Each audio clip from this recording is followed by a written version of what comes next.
Hey detectives! Welcome back. We've got another mysterious case to explore. The case of Becky Bliefnick. Becky and Tim met while studying at Quincy University. Becky majored in biology and loved tennis. Tim was an excellent football player, popular in school. Those close to Tim commented that he was a cheerful, innocent, and friendly guy. Tim always greeted everyone with a warm hug. With an enthusiastic and friendly personality, Tim was very loved by his friends. On the other hand, Becky's friends described her as a cheerful person, capable of making the surrounding atmosphere bright and positive just by her presence. With her positive energy and bright smile, Becky easily made a good impression on everyone around her. Both Becky and Tim were attractive people, and they seemed to complement each other perfectly. The combination of attractive appearance and compatible personalities made them an ideal couple in the eyes of everyone. 2 years after graduating from Quincy University, Becky and Tim decided to get married and start a new phase in their lives. Being a practical couple, they prioritized saving money over spending. Instead of buying an engagement ring and planning a lavish honeymoon, they decided to use their savings to put a down payment on their first home. Becky had dreamed of becoming a doctor, but ultimately did not pursue this career. Although she loved medicine, Becky felt a stronger calling to motherhood. She longed to experience the joy and happiness of motherhood. This dream came true when she and her husband Tim had 3 sons. Becky loved spending quality time with her children and watching them grow up. As her children grew older, Becky decided to pursue her own dreams. She chose to go back to school to get her nursing degree. On the other hand, Tim has always been a performer, from his time in community theater in Quincy to creating comedic videos on social media. He has the ability to captivate audiences with his humor and charisma. In 2008, Tim decided to challenge himself by entering the competition American Gladiators. Although he did not make it to the final round, he tried his best and made it to the final audition round of the show. In September 2019, Tim took a new opportunity to attract attention and showcase his talent. The production team of the popular TV show Family Feud invited Tim and his family to participate. However, Becky could not join him because she was attending nursing school. Determined to make the most of the opportunity to participate in the show, Tim gathered his family, including his parents and brothers. Family Feud is a television game show where 2 families compete against each other by guessing the most popular answer from a survey of 100 people. Steve Harvey, the famous host of Family Feud, asked Tim, "What do you think is the most popular answer to the question, 'What's the biggest mistake you made at your wedding?'" Tim, known for his sense of humor, surprised Steve Harvey in the audience with his clever answer. He said, "Honey, I love you, but said I do." This statement was shocking and made the whole studio laugh. Although this answer was not expected, it still won second place on the leaderboard, earning Tim and his family many points. The Bliefnick family competed on Family Feud for 3 episodes, winning a total of $20,000. The prize money was divided equally among the family members. There was one notable exception, however. Tim did not share his reward with his wife, Becky. After many years of marriage, Becky and Tim's relationship began to strain. When Becky decided to become a nurse, Tim strongly objected. He said he was worried about Becky's health because nursing was often a high-stress job. Tim also noticed that Becky often had difficulty controlling her patience and stress when caring for the children. This made him worry about her ability to handle the job of a nurse. However, Becky's friends had a different view of Tim's reaction. They believed that Tim did not want Becky to be independent and free to pursue her own interests. Over time, they noticed that Becky was no longer as happy in the marriage as she had been before. Things were going well for the first 5 years, but then Tim began to act more controlling and manipulative towards Becky. Becky's friends noticed that while Becky was putting a lot of effort into her studies and nursing work, Tim was not contributing his fair share to the household chores. Tim did not participate in cleaning and taking care of their son. Instead, he left Becky to shoulder all the household chores after her long, tiring shifts at the hospital. Becky noticed that their marriage was struggling and wanted to work on this with Tim. She suggested that the two of them go to marriage counseling, hoping that this would help them improve the situation and mend their relationship. However, Tim refused this proposal, leaving Becky feeling disappointed. Although Becky tried her best to save their marriage, Tim had other intentions. In January 2012, after 11 years of marriage, Tim suddenly filed for divorce from Becky. This decision shocked Becky, as she had shown determination and effort to maintain the relationship. However, Tim's intentions were clear. He moved out of the house and into a new place on the other side of town. Tim explained that the main reason for his decision to divorce was due to the change in Becky's personality after she became a nurse. He found that her new career had significantly affected her behavior, causing a negative impact on their marriage. The divorce process was stressful. Tim and Becky could not find common ground and their relationship more deteriorated. During the divorce proceedings, Tim and Becky fought over a number of issues, including child custody, property division, and alimony. The situation became so tense that Tim filed for a protective order against Becky. He accused her of stalking and harassing him.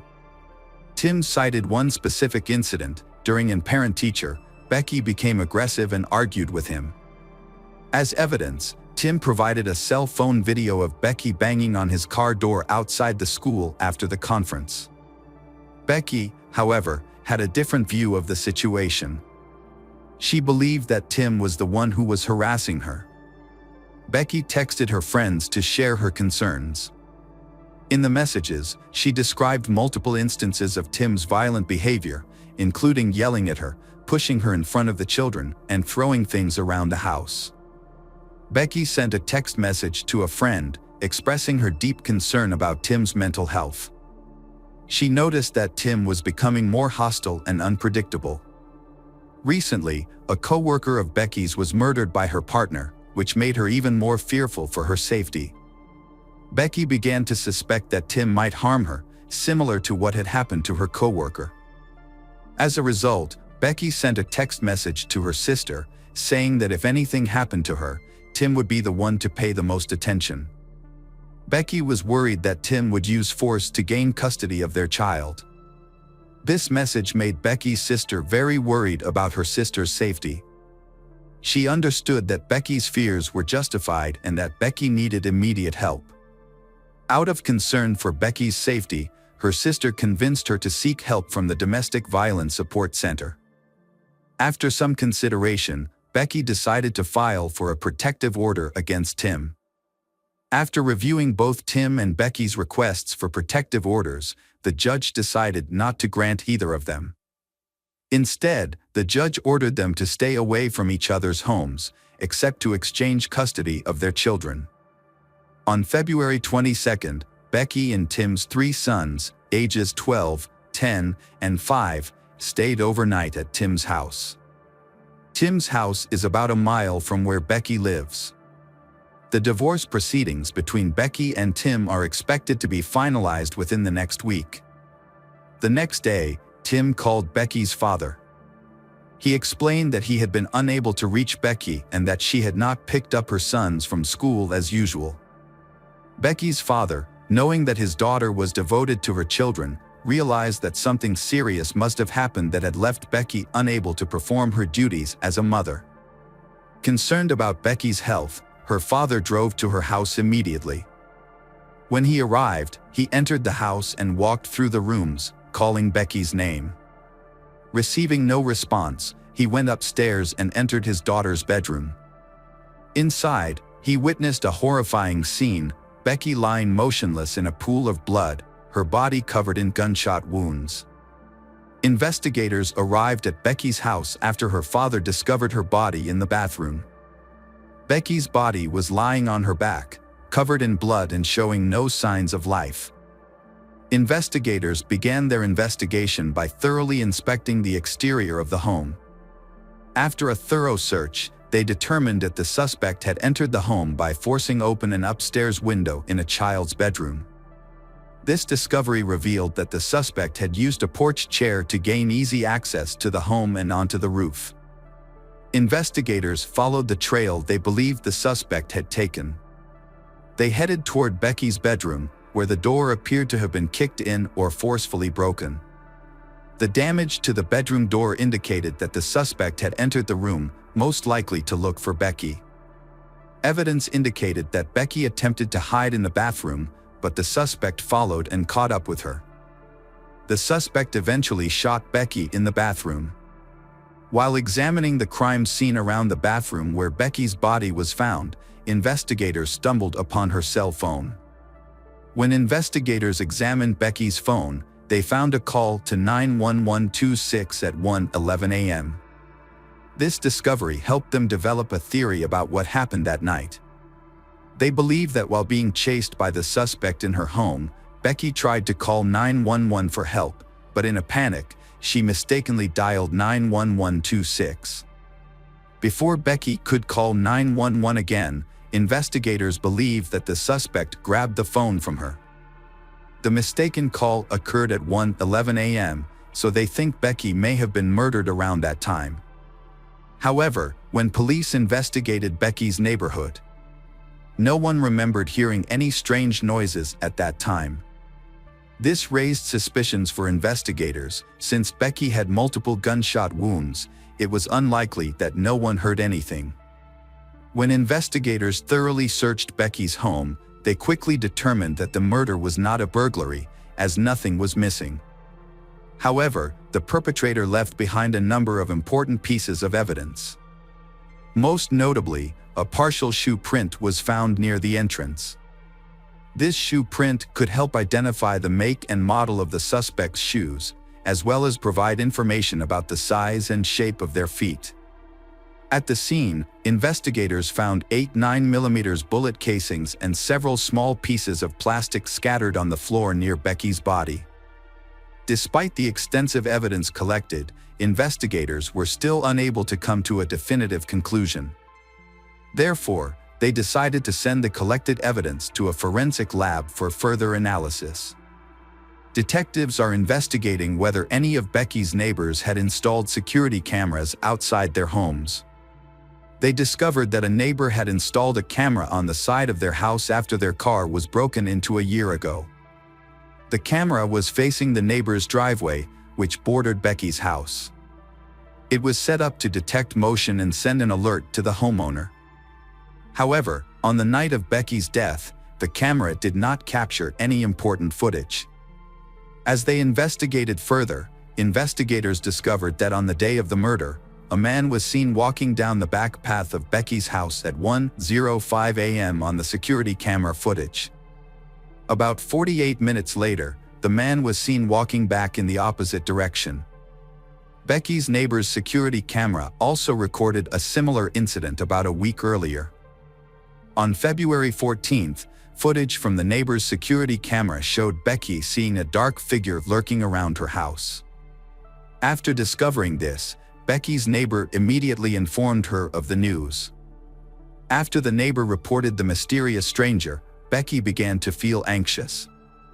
Although she had not seen anyone on her house, she had heard noises in her backyard the night before, which frightened her.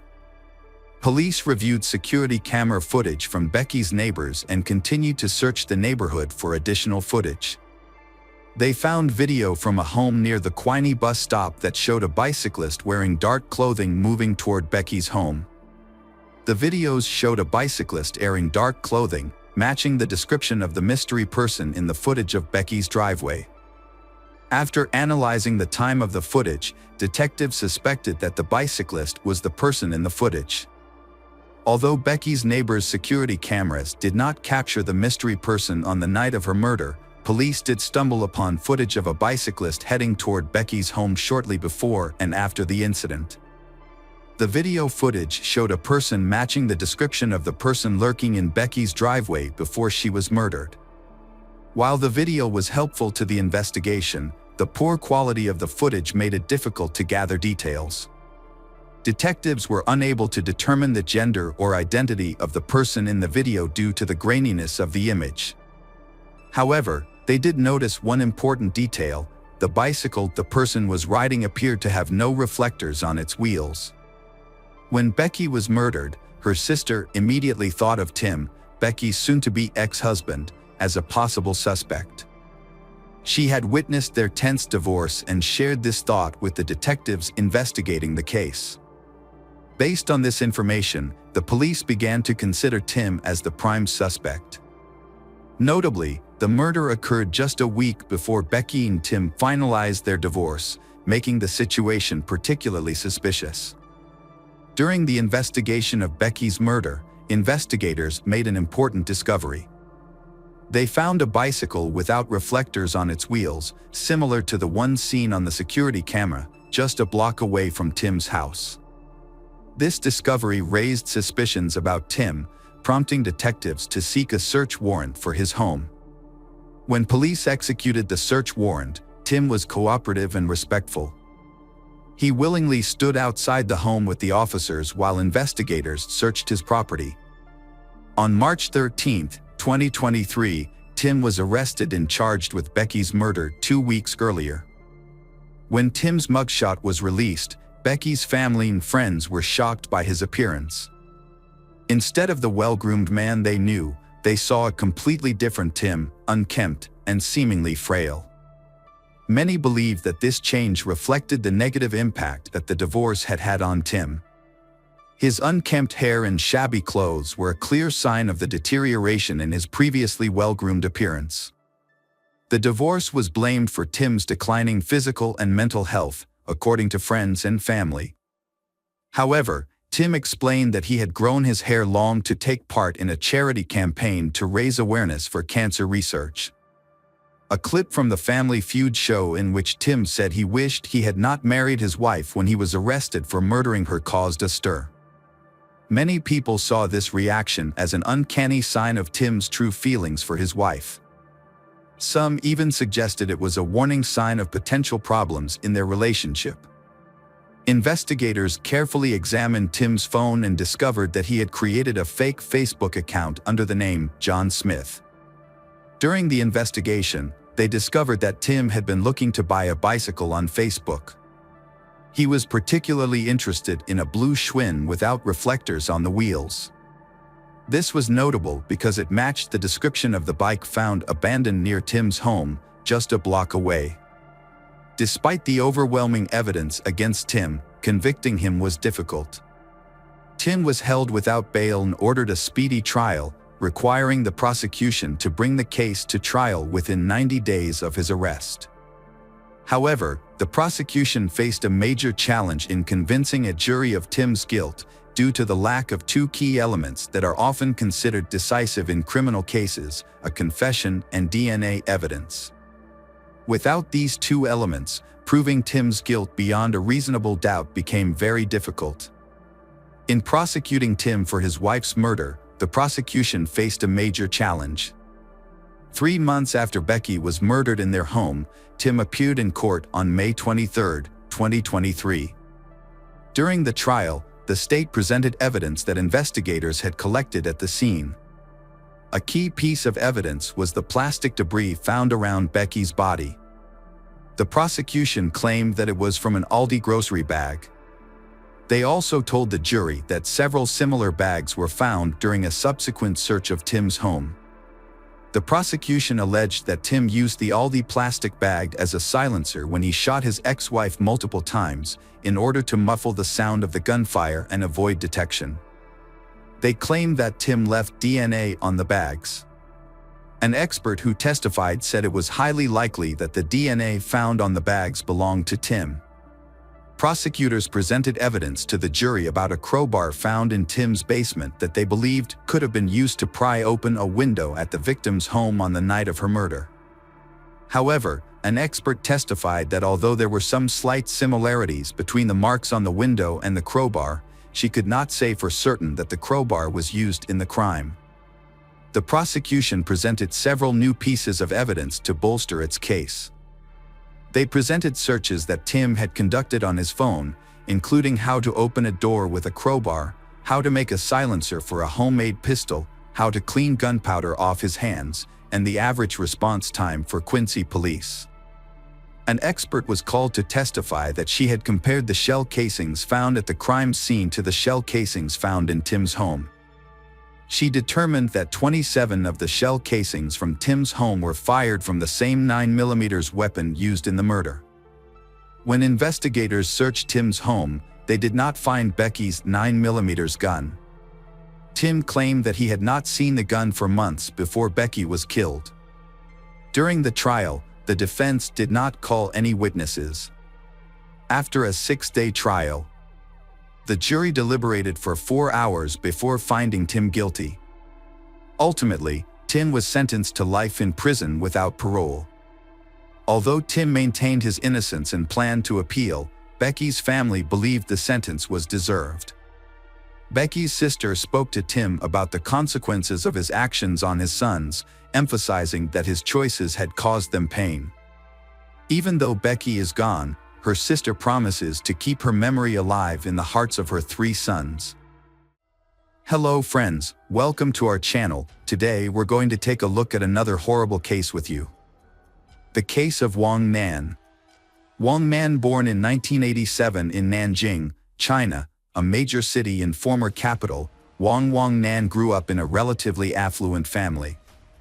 Her parents provided her with the best possible education and encouraged her to develop her talents. After completing her secondary education, Wang Nan enrolled in a prestigious university, where she studied business and finance, and also learned several foreign languages. Upon graduation, she landed a job at a large travel agency, where she quickly proved herself to be a valuable, responsible, and motivated employee. Her career advanced rapidly, and she was soon sent to Thailand to head a new branch and oversee its development.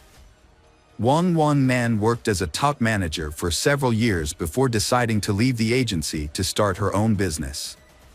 She opened a Chinese restaurant in Bangkok, which she managed successfully, and it eventually grew into a small but popular chain. Wang Nan was a thriving young entrepreneur who had devoted her life to her career. With her constant business engagements, she barely had time for socializing or dating, and her loneliness became a normal part of her life. At almost 30 years old, Wang Nan was well established in Thailand, having lived there for a while and become proficient in the language. However, she strived for further improvement, taking additional courses to learn Thai at a training center. There, she met a young man named Yu Xiaodong, who initially stared at her before introducing himself in his native language. They exchanged brief conversations, and he inquired about her reason for studying the language. Wang Nan replied that it was for business purposes, and Yu Xiaodong proposed exchanging business cards to potentially meet up Sunday. Although Wang Nan was not interested in continuing the conversation, she still politely gave him her business card. Yu Xiaodong also gave Wang Nan his own business card, which said that he worked in the import-export industry in Bangkok. Not very impressed, Wang Nan put the business card in her wallet and forgot about it. Yu Xiaodong was the only one who showed genuine interest in Wang Nan, and he wasted no time in calling her the very next day. However, she was preoccupied with work and couldn't spare even a few minutes to talk, so she declined his invitation to meet for coffee. A few days later, Yu Xiaodong asked her out again, but Wang Nan turned him down once more, citing her busy schedule and preparations for an upcoming business conference where she hoped to expand her professional network. Undeterred, Yu Xiaodong showed up at the conference with a stunning bouquet of flowers and waited for Wang Nan to become available. When she was free, he approached her and asked her out once more. This time, Wang Nan was charmed by his persistence, which was a new experience for her. No one had ever pursued her so relentlessly before, so she agreed to meet him for dinner. As it turned out, Yu Xiaodong's interest in Wang Nan was more than just a passing infatuation. He was completely smitten. He showered her with attention, surprise gifts, and romantic gestures, including sending flowers to her doorstep every morning with sweet notes attached. He also called her at least twice a day to wish her good morning and good night. Wang Nan had mixed emotions about the situation.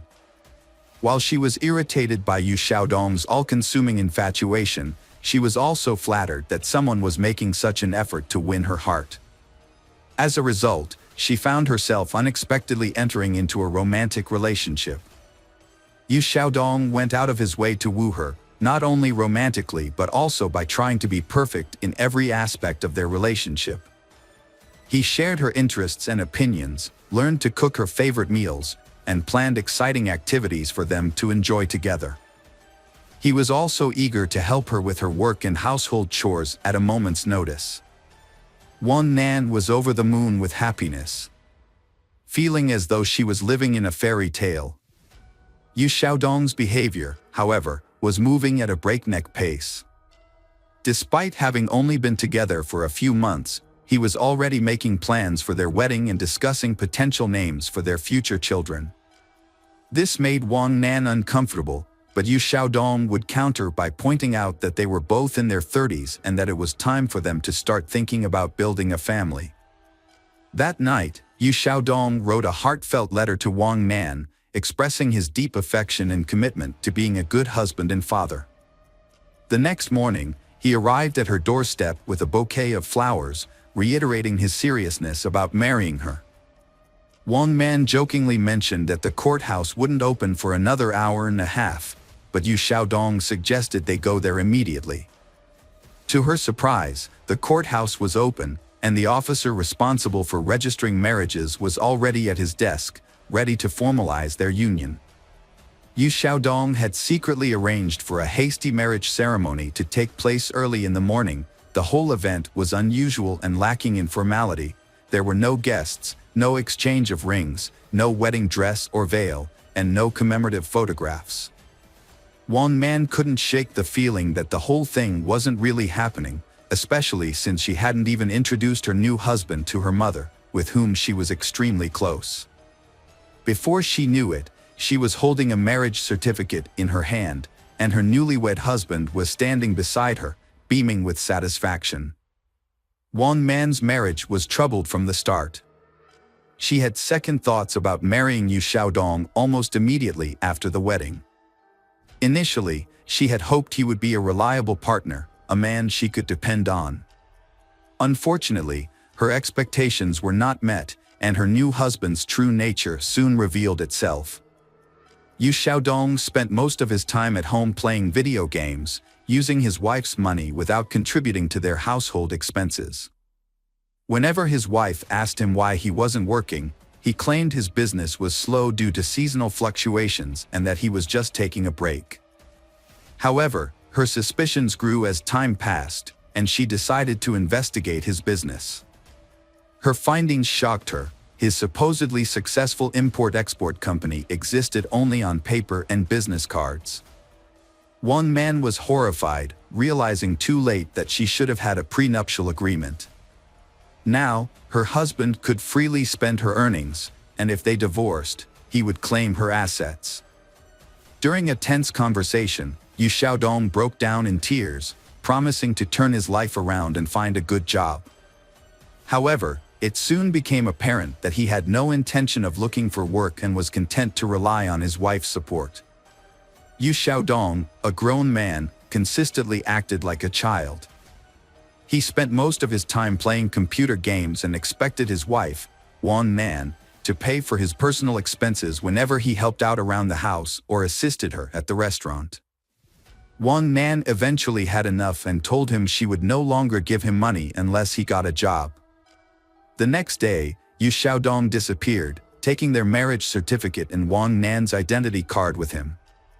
Wang Nan only discovered the missing documents that evening when her accountant called to inquire about a large transfer of funds from her account. She was shocked, as she had not authorized the transfer. However, she immediately suspected her husband's involvement. It turned out that Yu Xiaodong had transferred more than $500,000 into his own account, using the stolen documents to deceive the bank into thinking it was their joint decision to transfer their shared money. Wang Nan quickly reported the theft to the police, who tracked down Yu Xiaodong a few hours later as he attempted to withdraw some of the stolen money. Confronted by the police and his wife, Xiaodong broke down and begged for forgiveness on his knees. He confessed to losing a large sum of money through gambling, which had led to threats of death and demands to repay the debt. This was not his first brush with the law, as he had previously served an 8-year prison sentence for robbery in his home country of China. Wang Nan was consumed by shame as she learned the truth about her husband's past. Despite this, she believed that his addiction to gambling was a disease that could be overcome, and she wanted to help him recover and return to a normal life. To support him, Wang Nan agreed to pay off half of his debt and offered him a job as heater of one of her restaurants. Initially, Yu Xiaodong appeared to be grateful for the opportunity and took his new role seriously. He even developed a promising strategy for the restaurant's growth. However, his enthusiasm was short-lived. Before long, he began to spend more time playing computer games and indulging in other leisure activities. Meanwhile, Wang Nan discovered she was pregnant and shared the news with her husband. Yu Xiaodong initially expressed reservations about the pregnancy, and in a moment of hesitation, asked his wife to consider an abortion, which she flatly refused. The disagreement escalated to the point where he threatened divorce and division of their property, but eventually, his demeanor softened, and he apologized for his rash words. Yu Xiaodong later admitted that his outburst was driven by emotional anxiety, but ultimately, he was happy about the impending arrival of their child. However, things took a dramatic turn 2 months later. During a fateful trip, Yu Xiaodong suggested that his wife purchase life insurance, citing the pregnancy as a reason to safeguard her well-being and that of their unborn child in the event of any unforeseen circumstances. This seemingly caring gesture came after a period of harmony in their marriage, where he had been attentive, supportive, and diligent in his role as a husband and expectant father. Wang Nan quickly agreed to her husband's suggestion and even wondered why she hadn't thought of it herself. They purchased insurance the very next day. A couple of weeks later, Yu Xiaodong proposed a vacation to help them relax and unwind. Wang Nan was initially hesitant, but her husband was insistent. He pointed out that they had never had a honeymoon and that traveling with a baby would be difficult in the coming years. He also felt that they needed a break to clear their minds of the stress and negativity they had been experiencing. Wang Nan was eventually won over by her husband's arguments and agreed to the trip. He took charge of planning the entire vacation, choosing the destination, booking the hotel, and organizing activities that would be enjoyable and educational, yet not too strenuous for Wang Nan's pregnant state. Wang Nan was happy to leave the planning to her husband and was pleased to see how much effort he was putting into making their vacation special. On June 7th, they visited the park for the first time and spent most of the day exploring its many beautiful sights and lookouts. However, as the summer evening wore on, the park became increasingly crowded, with tourists everywhere. As the sun began to set, Wang Nan noticed that her husband, Yu Xiaodong, was growing angry and nervous. When she asked him what was wrong, he explained that the crowds were ruining their chance to enjoy a romantic sunset in peace. Despite his initial frustration, Yu Xiaodong tried to make the most of the situation, suggesting that they could still have a romantic moment as the sun set. As the park began to clear out, he climbed the fence of the observation deck and called out to his wife, Wang Nan, to join him, promising her an incredible view. However, Wang declined, citing the darkness and potential danger. Yu Xiaodong became angry but eventually returned to his wife, suggesting that they should come back to the park another time to watch the sunrise together. The Wang Nan and Yu Xiaodong returned to their hotel late on Saturday night, so they decided to sleep in and head back to the reserve early on Sunday morning. As planned, they woke up at 3 a.m. on June 9th and left for the national park while it was still dark outside. Their goal was to catch the first rays of the rising sun. When they arrived, they found the park nearly empty, with hardly any other visitors. They watched the sunrise together on an observation deck.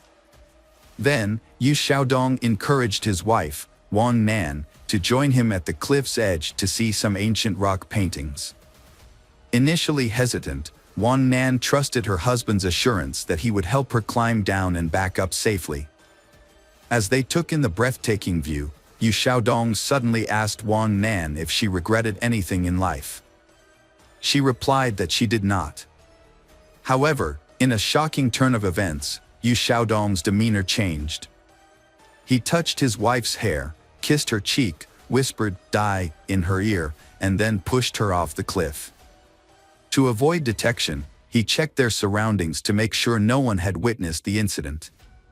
Looking down, he couldn't see where Wang Nan had fallen, and the silence indicated that there were no witnesses below. Yu Xiaodong calmly walked towards the park exit, planning to report the incident after his wife was surely dead. However, hikers who had wandered off the trail spotted Wang Nan's body on the rocks and immediately called for rescue, reporting the incident. As Yu Xiaodong was leaving the reserve, several emergency vehicles sped past him, sirens blaring.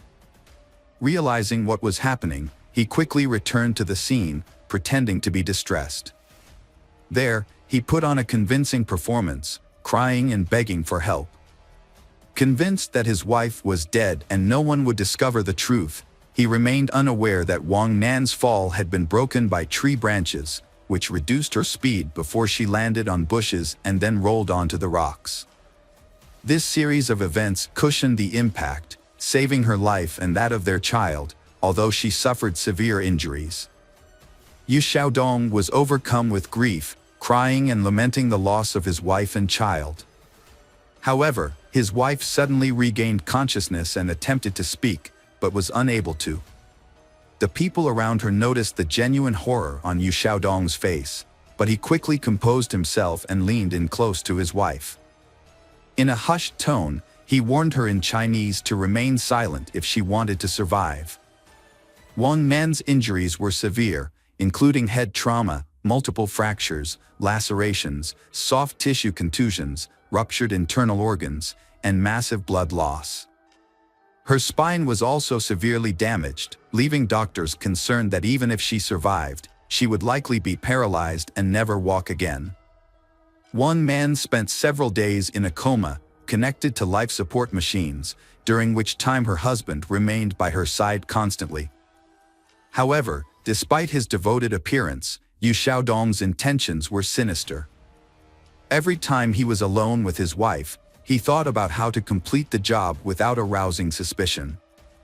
His actions were a ruse, hiding his true intentions behind a mask of love and devotion that he examined the devices, but couldn't find a way to quietly disable them. Wang Nan slowly regained consciousness.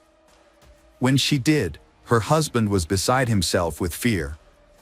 He stayed with her constantly, terrified that she would reveal the truth to the police at any moment. When they were alone, he threatened her again, saying he had nothing to lose. During the initial police interrogation, the Wang Nan supported her husband's claim that her fall was caused by dizziness. However, when her husband briefly left the room, Wang Nan asked the nurse to call the police again and prevent her husband from re-entering. It was then that she recounted the disturbing story of her fall, alleging that her husband had attempted to kill her. Yu Xiaodong suddenly burst into the room, shouting that his wife was delusional due to her head injury and that he would never harm her or their baby. His explanation was not believable, and he was arrested on the same day. At the hospital, he was charged with multiple crimes, including attempted murder and intimidation after her husband was taken into custody and sent to jail to await trial. Wang Nan finally felt a sense of relief. Although she still had a long and difficult recovery ahead of her, she now felt safe. Wang Nan initially held on to hope that her pregnancy could be saved, despite the severe fall. However, her medical team advised her to terminate the pregnancy due to the large amounts of painkillers and antibiotics she was receiving, as well as the multiple surgeries she underwent under general anesthesia. The doctors prioritized Wang Nan's life, warning her that the fetus was unlikely to survive the strong medications. This news came as a devastating shock to Wang Nan, but she ultimately followed the doctor's advice. During the trial, Yu Xiaodong vehemently denied any wrongdoing, sticking to his claim that the incident was an accident. He remained calm and composed in prison, hiring skilled lawyers and expressing confidence that he would either be acquitted or receive a lenient sentence. In contrast, the investigators and prosecutor were convinced that Yu Xiaodong had deliberately committed the crime. Motivated by the prospect of collecting a substantial insurance payout and inheriting his wife's fortune, which was valued at nearly $2.5 million at the time. During an interrogation, Yu Xiaodong made a shocking revelation about his motive for the heinous crime. He disclosed that he was angry with his wife for not paying off his entire debt, which had accumulated due to his gambling habit. In his mind, if his wife truly loved him, she would have cleared all his debts since she had the financial means to do so. This perceived betrayal led Yu Xiaodong to believe that his wife did not love him, and therefore, he felt justified in punishing her. After making this astonishing confession, the defendant became silent, seemingly aware that he had revealed too much. He attempted to retract his statement, claiming that he had been misunderstood. Nevertheless, his unexpected admission, combined with Wang Nan's testimony, was sufficient to secure a lengthy prison sentence. In March 2021, Yu Xiaodong was found guilty and sentenced to life imprisonment. However, he and his lawyers filed multiple appeals, and 6 months later, the Thai court showed unusual leniency by reducing the life sentence to 10 years in prison. Wang Nan and her family were shocked and outraged by the lenient sentence given to Yu Xiaodong, believing it would set a bad precedent and encourage others to commit similar heinous crimes. Yu Xiaodong received a sentence of 10 years for attempting to murder his pregnant Wang Nan. As of now, Yu Xiaodong is serving her 10-year sentence while Wang Nan is challenging the court's decision. Meanwhile, Yu Xiaodong is filing appeals to prove her innocence. Wang Nan has successfully restarted her business in 2023 and also established an organization that provides support to women who have been affected by domestic violence. She writes about her personal experiences and warnings for women on her blog. Hello friends, welcome to our channel. Today we're going to take a look at another horrible case with you, the case of Nancy Paula Reyes.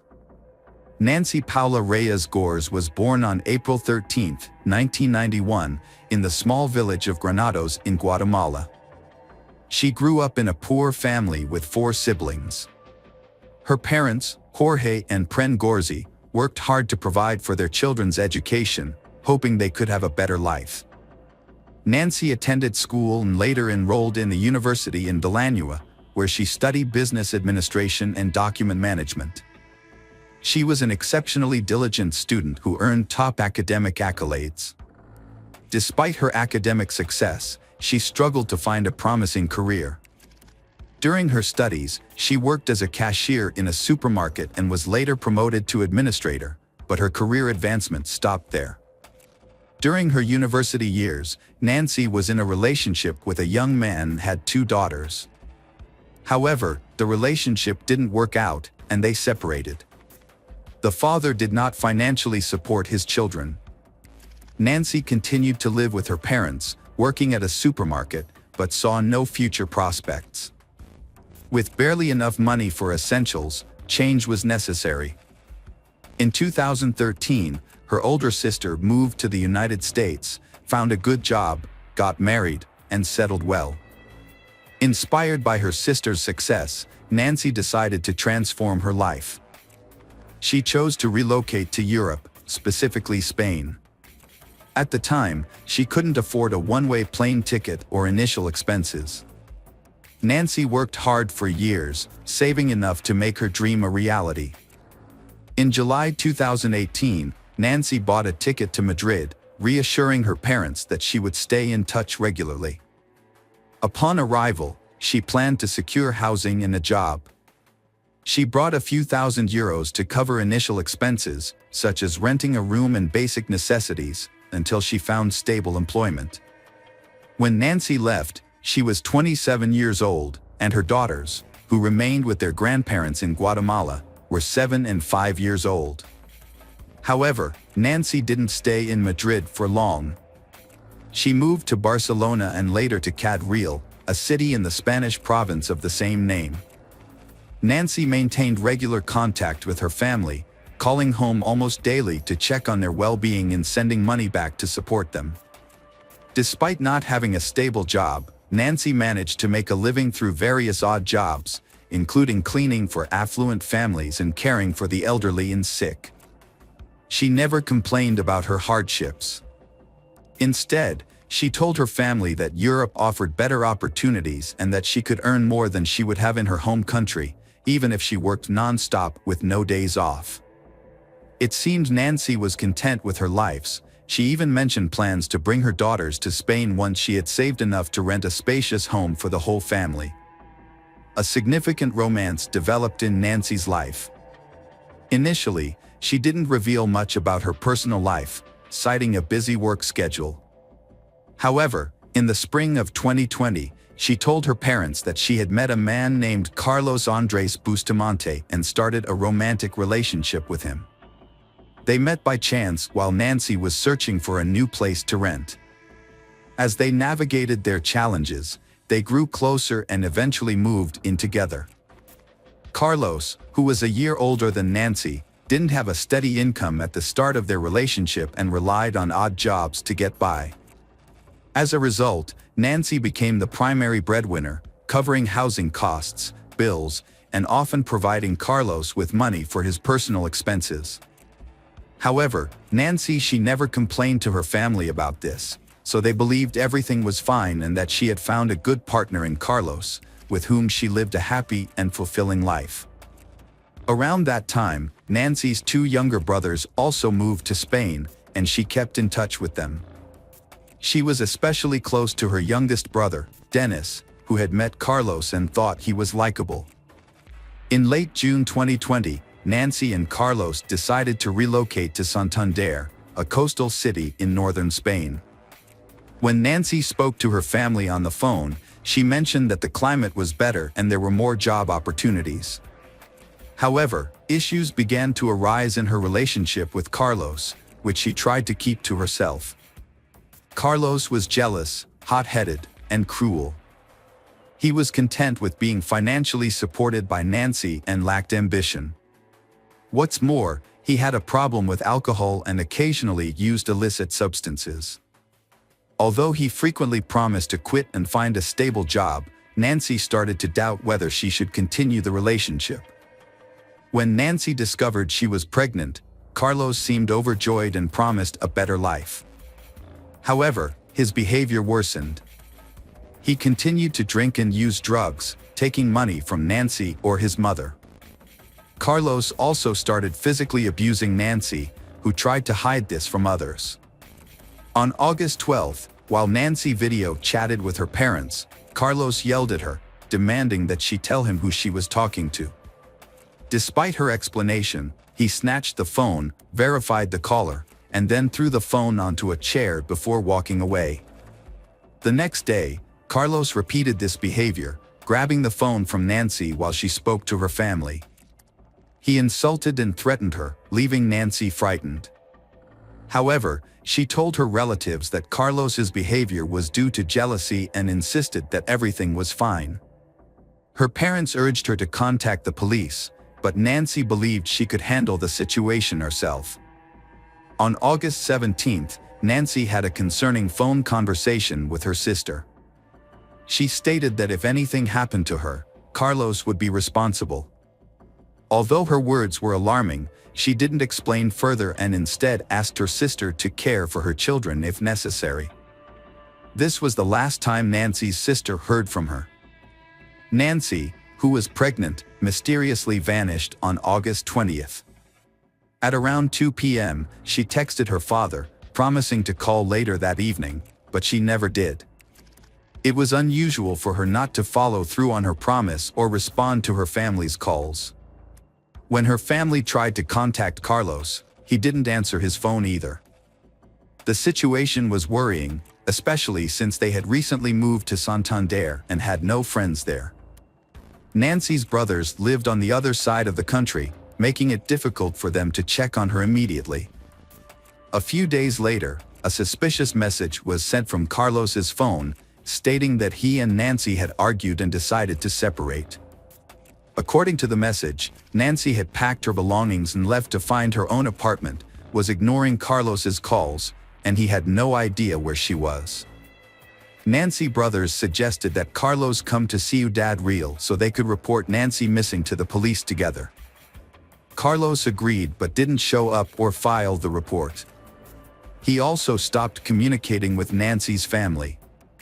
Nancy's relatives reported her disappearance to the police themselves.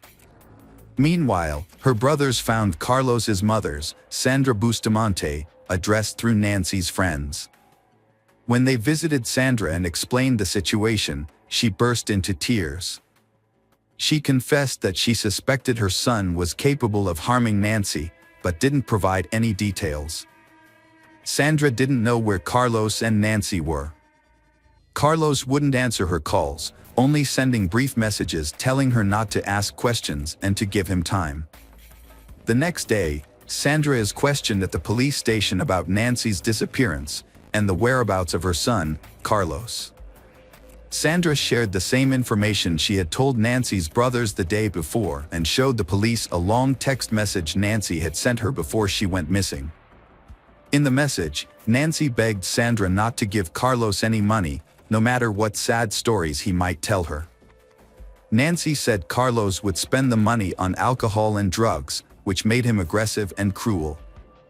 He had no intention of finding a job or overcoming his addictions, and his behavior was becoming increasingly threatening. As a result, Nancy was considering leaving him and thought it would be better to end things before anyone got hurt. The investigation also uncovered a disturbing fact about Carlos. He had been convicted of causing physical harm several times before. One of his first victims was his own mother, whom he severely beat when he was 17 years old. At the time, he was given probation. However, after leaving his family's home, he served short sentences for assaulting women he lived with and tried to have relationships with. The investigation was just getting underway, but within the first few days, several intriguing details came to light that suggested the union between Carlos and Nancy was troubled from the start. Carlos had a history of aggression, was unemployed, struggled with addiction, had a criminal record, and was prone to uncontrollable rage. Nancy's occupation wasn't as straightforward as she claimed. Her work generated substantial income, more than a housekeeper or caregiver could earn. In reality, Nancy offered escort services to wealthy individuals, including Spanish and other tourists, which is why she moved to Santander. Carlos initially accepted Nancy's occupation as it supported them financially. However, upon learning of her pregnancy, he became consumed by doubts about the child's paternity and grew intensely jealous of her continued work. His behavior became erratic, fluctuating between forbidding her from interacting with men and pressuring her to work for money. The man spent the money he took from his mother solely on himself and his vices. A disturbing discovery was made in a rented apartment, where Nancy and Carlos had been missing for nearly a week. Although Carlos had been in contact, he only sent messages and didn't reveal his location. On August 26, the police finally obtained a warrant to search their empty rental apartment in Santander, and what they found was shocking, leaving no doubt that Nancy was deceased. Blood was found throughout the apartment, with some attempts to clean it up. However, it was still visible in many areas.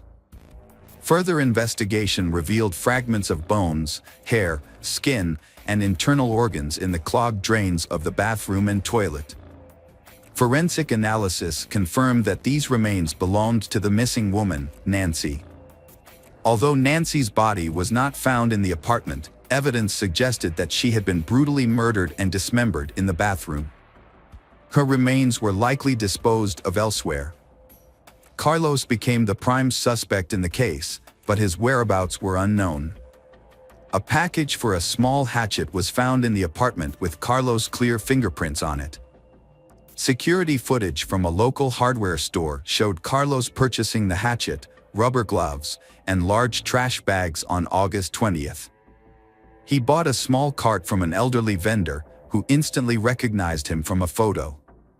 This led to his arrest and the start of a search for the body. The next day, Carlos went to a police station in Madrid.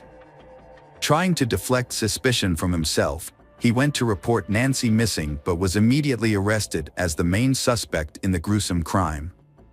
Carlos claimed he had no involvement, stating that he and Nancy had argued and parted ways on August 20th. He said he left the town in an emotional state and was unaware of any events involving Nancy afterward.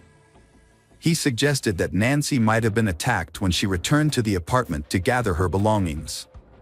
However, his story was unconvincing, especially after police found his fingerprints on the hatchet packaging. In the following days, police thoroughly searched nearby wastelands, sewer systems, and the coastline with the help of dogs, but found no sign of Nancy. They then tracked Carlos's movements from August 20th to 26th using his mobile phone signals. The results showed he spent 3 days traveling along the coast, visiting the cities of Bilbao and Burgos before heading to Madrid. It was evident that Carlos attempted to conceal his actions. The investigation continued in Santander. On August 20th, surveillance footage revealed Carlos walking towards a large natural forest park in the evening. He returned to his apartment late at night and then exited again with a cart containing irregularly shaped bags. Carlos vanished from view upon entering the wooded area due to limited camera coverage. He reappeared later with a much lighter cart. After proceeding towards the railway tracks, he returned significantly lighter, indicating where the body might be.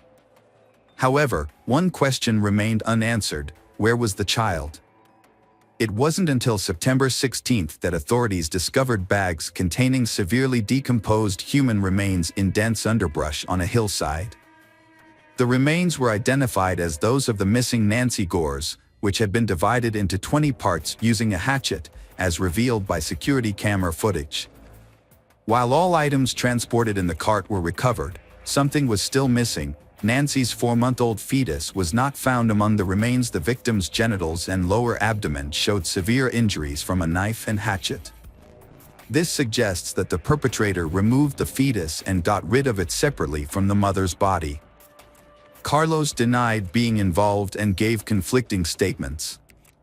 He tried to blame someone else, but the victim's blood was found on his clothes and shoes, which he had tried to wash off. Even though Carlos wouldn't admit to the crime, investigators figured out what happened. Experts think that on the afternoon of August 20th, the man got into an argument with his pregnant partner. He then brutally beat and strangled her in the kitchen, where blood was found on the floor and walls. Carlos moved Nancy's body to the bathroom. Afterward, he went shopping at a hardware store and the market. Using a hatchet and a large kitchen knife, he divided Nancy's body into 20 parts in the bathroom. He placed the pieces into bags, loaded everything into a cart, and then went to the park to look for secluded places to dispose of the body. Late at night, he followed a pre-planned route deep into the park, scattering the bags in various locations, hoping they would never be found. During his trial, Carlos denied his guilt and claimed he loved Nancy. The whereabouts of the fetus he removed from her body remain unknown. From the time of the crime until his arrest in Madrid, Carlos lived off the money he stole from Nancy.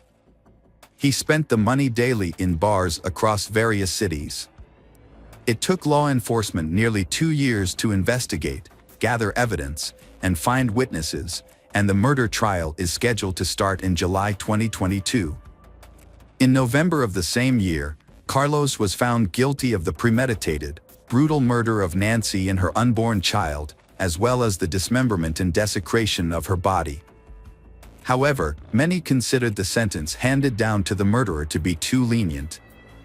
Carlos received a prison sentence of 25 years and 6 months.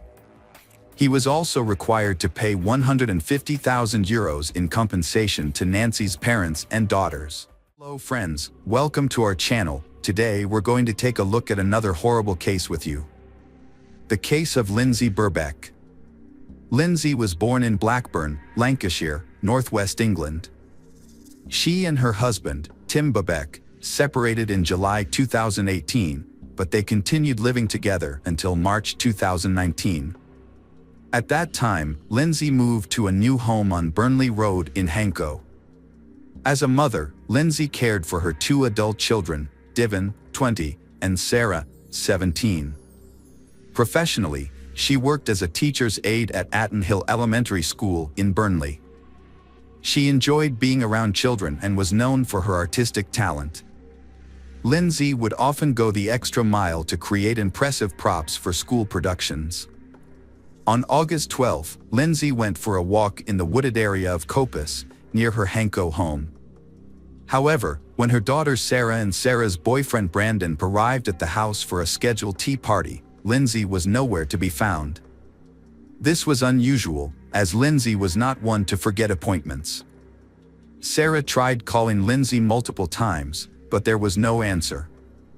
She sent Lindsay a text message saying, "Where are you? We sat outside for an hour and called 6 times." When Lindsay didn't respond, Sarah sent another message with a series of question marks, but still received no reply. After waiting for an hour outside Lindsay's house, Sarah called her father, Tim Birbeck, since her mother was not home and not answering her phone. Tim took Sarah and her brother Brandon to his house around midnight. Later, Sarah and Tim went back to Lindsay's house with a spare set of keys, but Lindsay was nowhere to be found. The house looked undisturbed, and there were no signs of anything out of the ordinary or a note explaining Lindsay's whereabouts. At 12:11 a.m. on August 13th, Tim contacted the police to report Lindsay missing, stating, "Lindsay seems to be missing. We can't find her." Lindsay's disappearance shocked the community, prompting a massive search effort. Hundreds of people, including families with strollers and teenagers, joined the search, even if they didn't know Lindsay personally. After days of searching, posting on social media, and putting up posters, the community gathered at a local spot called Coppice for 2 days, hoping to find a clue to help solve the mystery of Lindsay's disappearance. The search continued non-stop despite the challenges. Thousands of posters with Lindsay's picture were distributed throughout the neighborhood. A Facebook group to aid the search gained 10,000 members. Posters soon appeared everywhere, including lamp posts, storefronts, and traffic lights, asking for help in finding Lindsay. Police launched a thorough investigation into Lindsay's disappearance, conducting extensive searches around her house and the surrounding countryside. A team of specialists, including police officers, dog handlers, firefighters, and mountain rescue volunteers, scoured the area. They also deployed drones and helicopters to cover a wide range, including popular walking and running routes. For days after Lindsay went missing, police released CCTV footage showing her last seen walking along Burnley Road towards Coppice at 4:10 p.m. She was wearing a distinctive purple jacket, black leggings, and dark sneakers with white soles. As a week passed since her disappearance, hopes of finding Lindsay alive began to dwindle. Despite the efforts of the police, her whereabouts remained a mystery. However, the police emphasized that there was no evidence to suggest she was the victim of a crime, leaving a glimmer of hope that she might still be found alive. That evening, hundreds of local residents joined forces for the first mass public search of Coppice, following a rallying call on social media. A local resident's dog ran into the woods at Errington Cemetery, prompting its owner to follow. The dog didn't respond to its owner's calls, instead hiding its head in the bushes and sniffing at something. As the owner approached, they felt something soft underfoot, which frightened them. A terrible smell and swarming flies surrounded a plastic bag, with what appeared to be a foot visible. On August 24th, Lindsay Bubeck's body was discovered 12 days after her disappearance. Her naked body was buried in the cemetery, wrapped in 2 clear plastic bags and mixed with earth and grass, in a shallow grave. With this discovery, the search for Lindsay Bubeck was concluded, and a murder investigation officially began. Pathologist Dr. Naomi Carter conducted an autopsy and found that the cause of death was a broken neck, likely caused by a forceful blow from a foot or knee. The trauma was so severe that the entire larynx was crushed. Additionally, it appeared that someone had attempted to cut off the right leg after death, possibly using a saw, leaving a large laceration that cut down to the bone. Due to the poor condition of the body, Dr. Carter had difficulty determining the full extent of the injuries. While she couldn't rule out the possibility of sexual activity on the day of the disappearance, the level of decomposition made it impossible to confirm. Before the body was found, the area had been searched by police and community volunteers for several days, but nothing was discovered. A blue wheelie garbage can was spotted in nearby bushes, but its significance was not yet realized at that stage of the investigation. Volunteers searched the cemetery on August 20th at 9 p.m. and found a dumpster with a dark stain that they suspected might be blood. They took pictures and called the police, who arrived to inspect the dumpster. However, the police officers thought the dark stain was just dirt and noted that the dumpster looked new.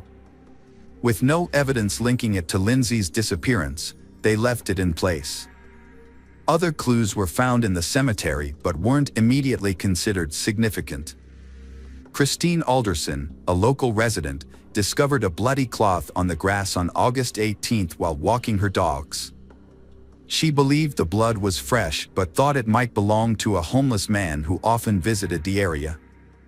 Judith Bibby, another dog walker, reported seeing what was likely Lindsay's jacket hanging on a barbed wire fence near the Cardiel Hill Trail.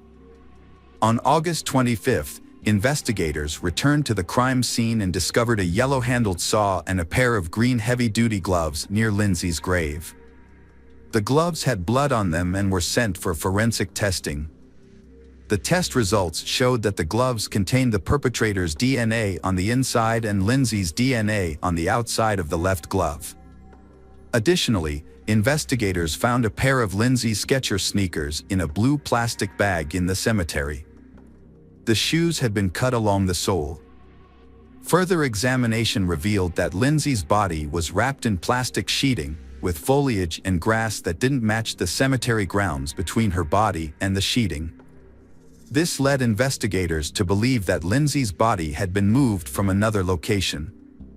The discovery of the moved body led detectives to recall a blue trash can that had caught the attention of volunteers.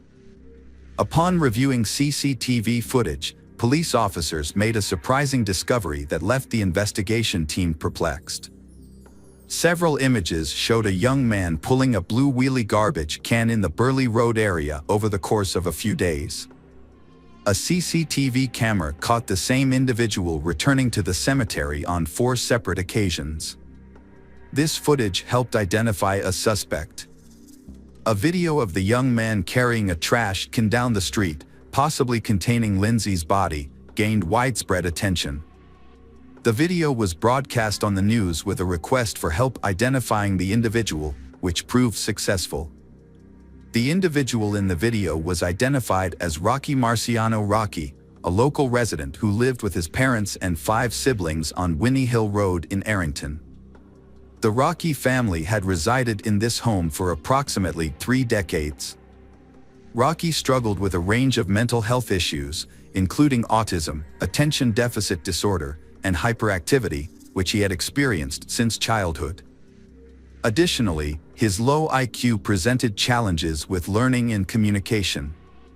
Rocky attended an alternative school in Barnoldswick several days a week, where teachers described him as a quiet and nonverbal student. In 2015, a psychologist evaluated Rocky and found he had difficulty understanding his emotions and how they related to events. A 2016 report noted that Rocky was unresponsive to strangers and required constant supervision. According to Timothy Bradley, a teacher at his school, Rocky showed little interest in academics, preferring practical activities. He rarely engaged in conversations, even about topics that interested him. Rocky was physically strong and enjoyed activities like going to the gym, caring for chickens, and playing Xbox. Rocky often seemed detached from reality and unaware of his actions.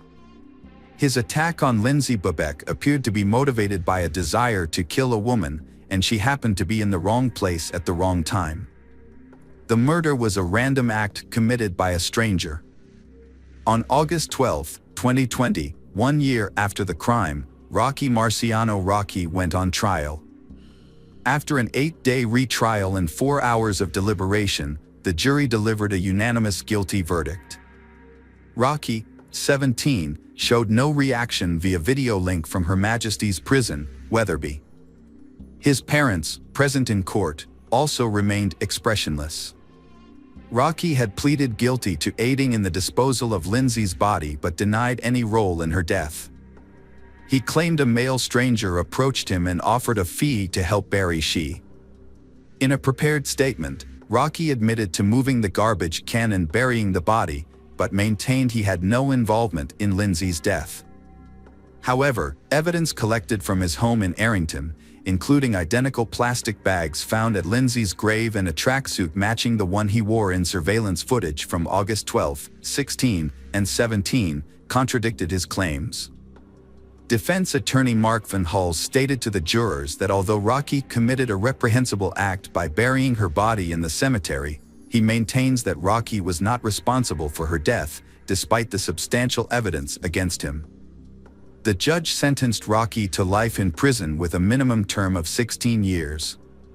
He will be eligible for release only when the parole board determines he is no longer a danger to society. The judge described the attack as swift and brutal, and stated that Rocky clearly intended to kill a woman who was walking in the area just minutes before Lindsay's murder. Security footage shows that Rocky Price made 2 return visits to the location where Lindsay was killed on the evening of August 12. At 6:55 p.m., he was captured on CCTV carrying a black backpack, likely containing a saw to dismember the victim's body. At 8:28 p.m., he was seen at the same location, where he would eventually dispose of the body.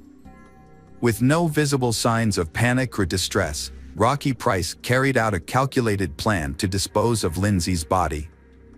He carefully placed it in a blue trash can, wrapping it in 2 plastic bags, before burying it in a shallow grave at Arrington Cemetery. The fact that he stalked another woman before killing Lindsay Bubeck indicates that his crime was premeditated, rather than a spontaneous loss of control. Lindsay's funeral took place at St. Margaret's Church in Hapton on September 20th. Over 200 people attended the service, which was briefly interrupted by police stopping traffic on Manchester Road to allow Lindsay's coffin, adorned with flowers, to be carried into the church. The scene was filled with dozens of bouquets from friends, family, and strangers who were moved by Lindsay's story. Hello friends, welcome to our channel. Today we're going to take a look at another horrible case with you.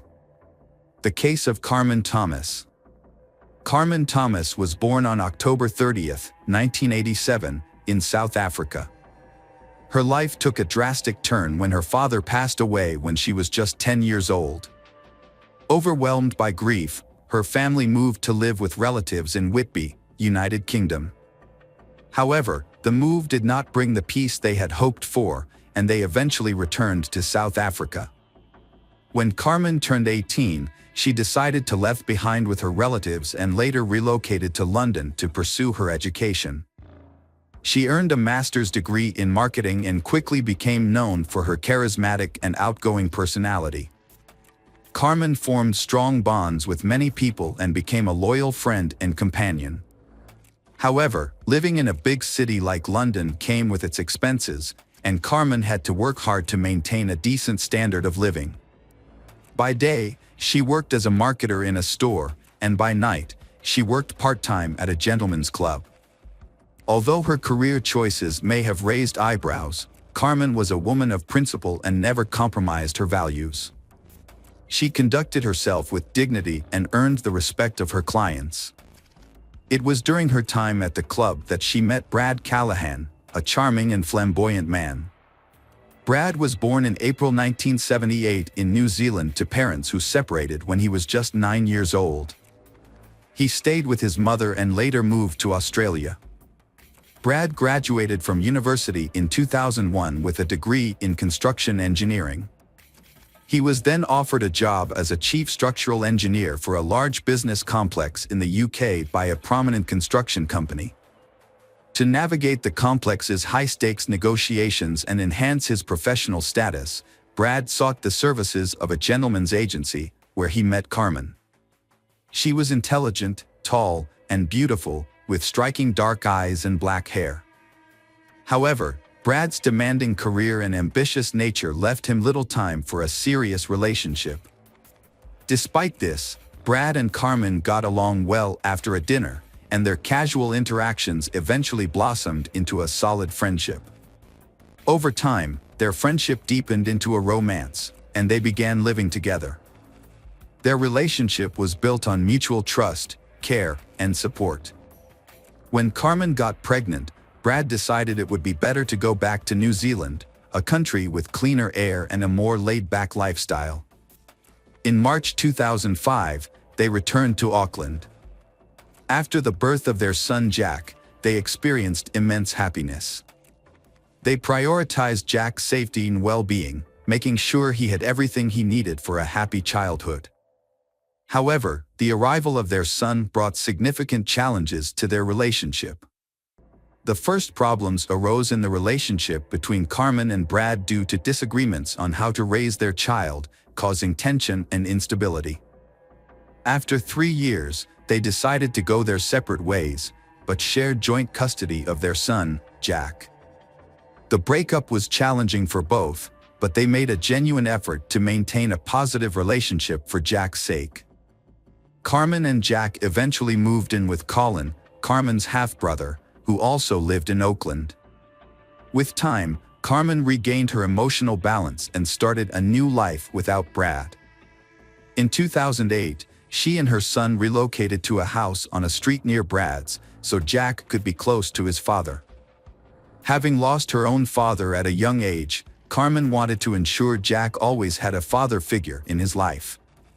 Despite her decision to live near Brad, Carmen's friends and family believed she and Brad still had a good friendship, but in reality, they only spent time together when it was related to Jack. As time passed, life continued for Carmen. After parting ways, Carmen and Brad each attempted to move on.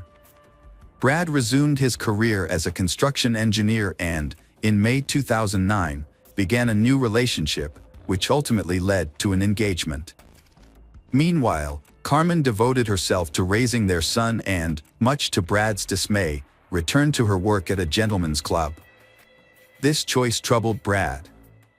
Carmen repeatedly presented Brad with ultimatums, but he dismissed her requests, focusing on his impending marriage and plans for fatherhood once again. This marked the beginning of adjustments to his financial commitments, specifically affecting the alimony payments for the maintenance of their son, Jack, which Brad made in accordance with their agreement. However, Carmen viewed the financial constraints as a catalyst in an escalating series of conflicts. Tensions escalated until March 19, 2010, when a domestic violence incident occurred. Police responded to a neighbor's call about a dispute and mediated the situation. As a result, Carmen received a formal warning from law enforcement. On June 29, 2010, Brad visited Carmen's house to discuss a new school for Jack and to sign a written agreement for child support.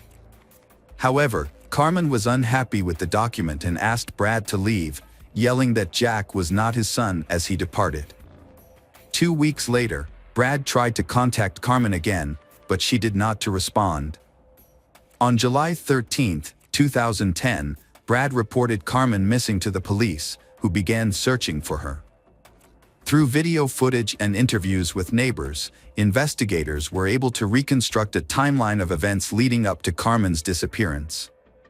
They discovered that on June 29, a surveillance camera at a nearby supermarket had captured footage of Carmen, providing a potential lead in the search. During their investigation of the rented house where Carmen and Jack lived, police noticed that there was no outdoor garbage can.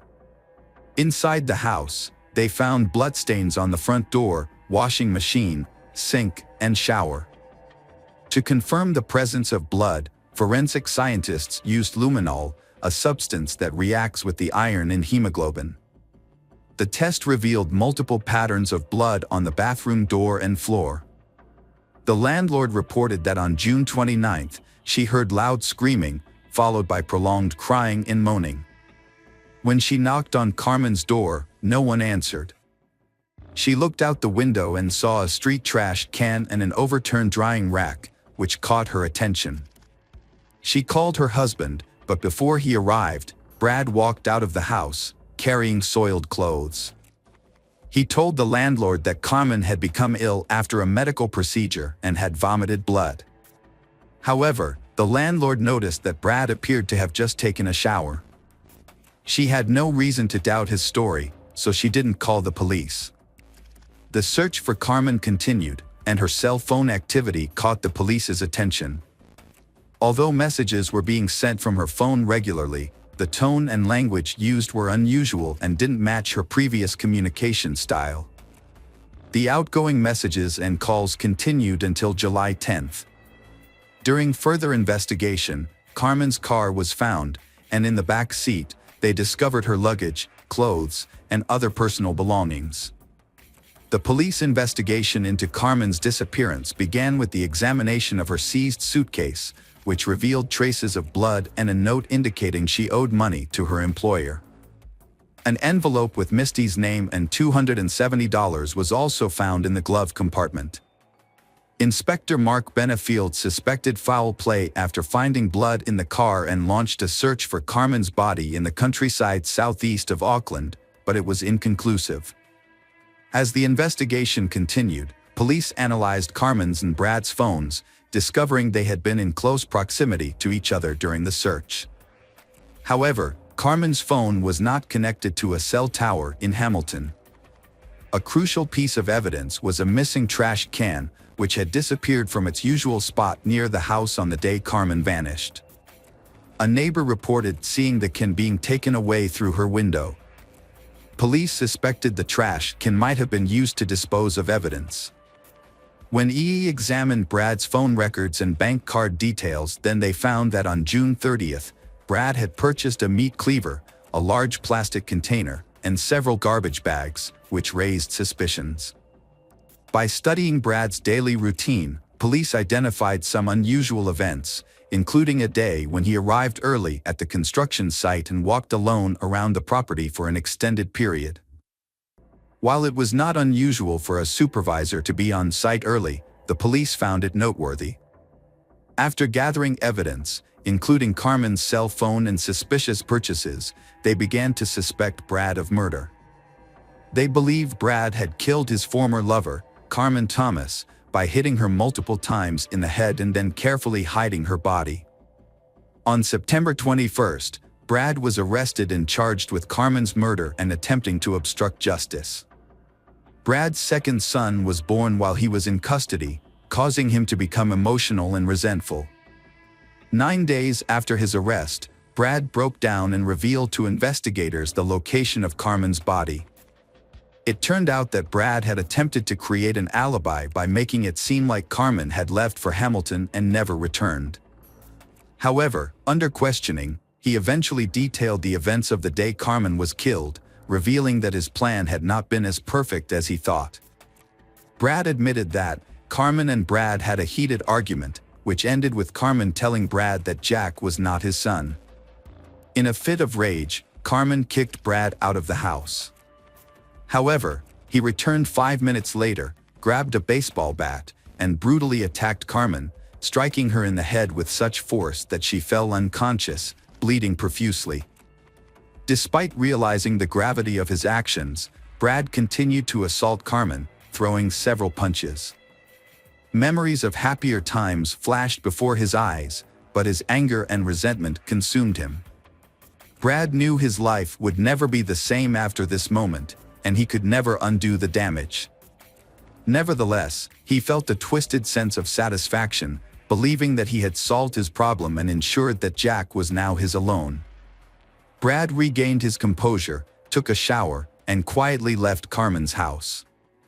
In the following days, he devised a plan to dispose of Carmen's body and cover up the crime.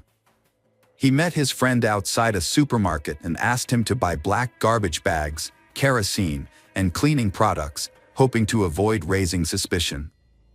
Brad then returned to the apartment, meticulously cleaned up the bloodstains, wrapped Carmen's body in a bag, and disposed of it in a trash can. After killing Carmen, Brad dismembered her body into 8 pieces to make it easier to dispose of. He cut off her legs at the hip joints and then cut each leg in half at the knee. He also severed her arms and head from her torso. A few days later, on July 3rd, Brad met a friend at a boat ramp in Oahu Bay, near downtown Oakland. He confessed to his friend that he had killed Carmen during an argument and asked for help disposing of her body. However, his friend refused to provide a boat to dump the remains into the sea. Over the next few days, Brad drove to Ware Ridge in West Auckland and buried the dismembered body parts in a shallow grave. On July 7th, he drove Carmen's car to Hamilton and abandoned it in a hotel parking lot. He left a suitcase of clothes and some of her personal belongings in the car to make it seem like she had left voluntarily. However, he made a critical mistake by including bloody clothes in the suitcase. In an attempt to cover his tracks, Brad started sending text messages from Carmen's cell phone to her friends, pretending to be her. He claimed that she was not feeling well and had been in bad shape for days. However, this plan ultimately backfired on him. On October 1st, police excavated the burial site indicated by Brad and found the body of Carmen Thomas. Her remains were discovered in plastic containers, carefully removed from a makeshift grave on Wayfair Ridge. An autopsy revealed that Carmen Thomas had died from multiple blows to the head, with the fatal blow causing a compressed skull fracture. After multiple forensic examinations, Carmen's body was released to her family on October 13th. Tragically, her young son Jack, who had been waiting and hoping to see his mother again, was only able to hug and kiss her white casket. On February 8, 2011, Brad Callahan's first court hearing was held. Judge Winning determined that the crime was unintentional and took into account Brad's claim that he acted impulsively in a state of rage. However, the judge was more severe in his assessment of the subsequent cover-up. On May 26, 2011, Brad Callahan was charged with attempting to change the course of justice.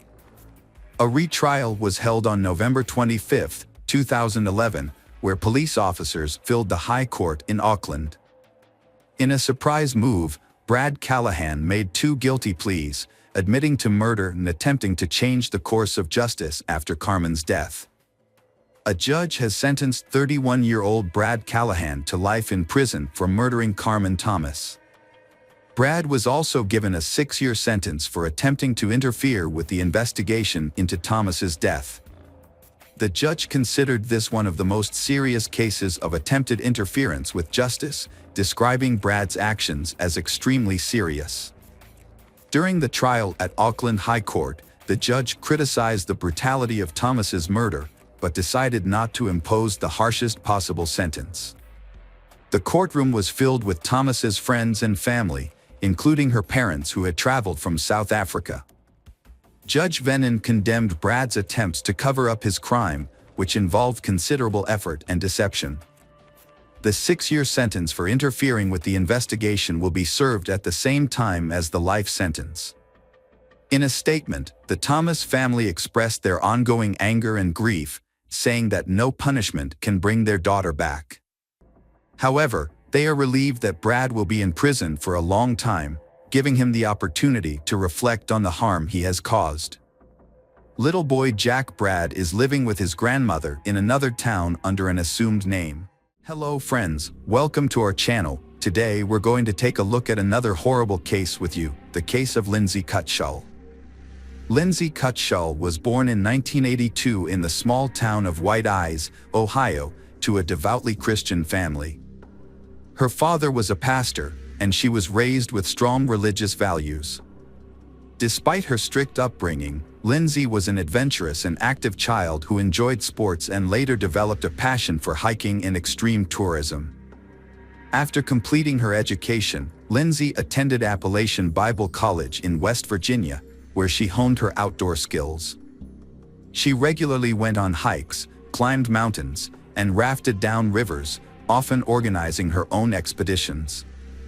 Lindsay's dream was to establish a summer camp for children and teenagers, where she could teach them wilderness survival skills, rafting, and other outdoor activities. Jason Allen was born in 1978 in Zeeland, Michigan, to a deeply religious family. As a teenager, he became fascinated with hiking and wilderness survival. Jason was a tall, athletic, and charismatic individual who possessed natural leadership qualities, which drew like-minded people to him. He was passionate about exploring new heights and mastering outdoor skills. Lindsay and Jason met in 2002 during a hiking trip in the Appalachian Mountains. At the time, Lindsay was still a student, while Jason worked as a mountain guide and climbing instructor. They quickly formed a connection after meeting for the first time, leading the young man to ask for her hand in marriage just 6 months later. Both sets of parents gave their approval, and the young man proposed to his girlfriend with a beautiful diamond ring. Shortly after, he gave her a second engagement ring. As a couple, they made ambitious plans for their future. They intended to get married in September 2004 and buy a spacious house to raise a family. But things didn't turn out as expected. Before their wedding, they worked as senior counselors at a Christian summer camp called Rock and Water in California's El Dorado County. Their goal was to gain experience and eventually open their own camp after the wedding. On the Friday evening of August 14th, Lindsay and Jason decided to take a weekend trip to the San Francisco area.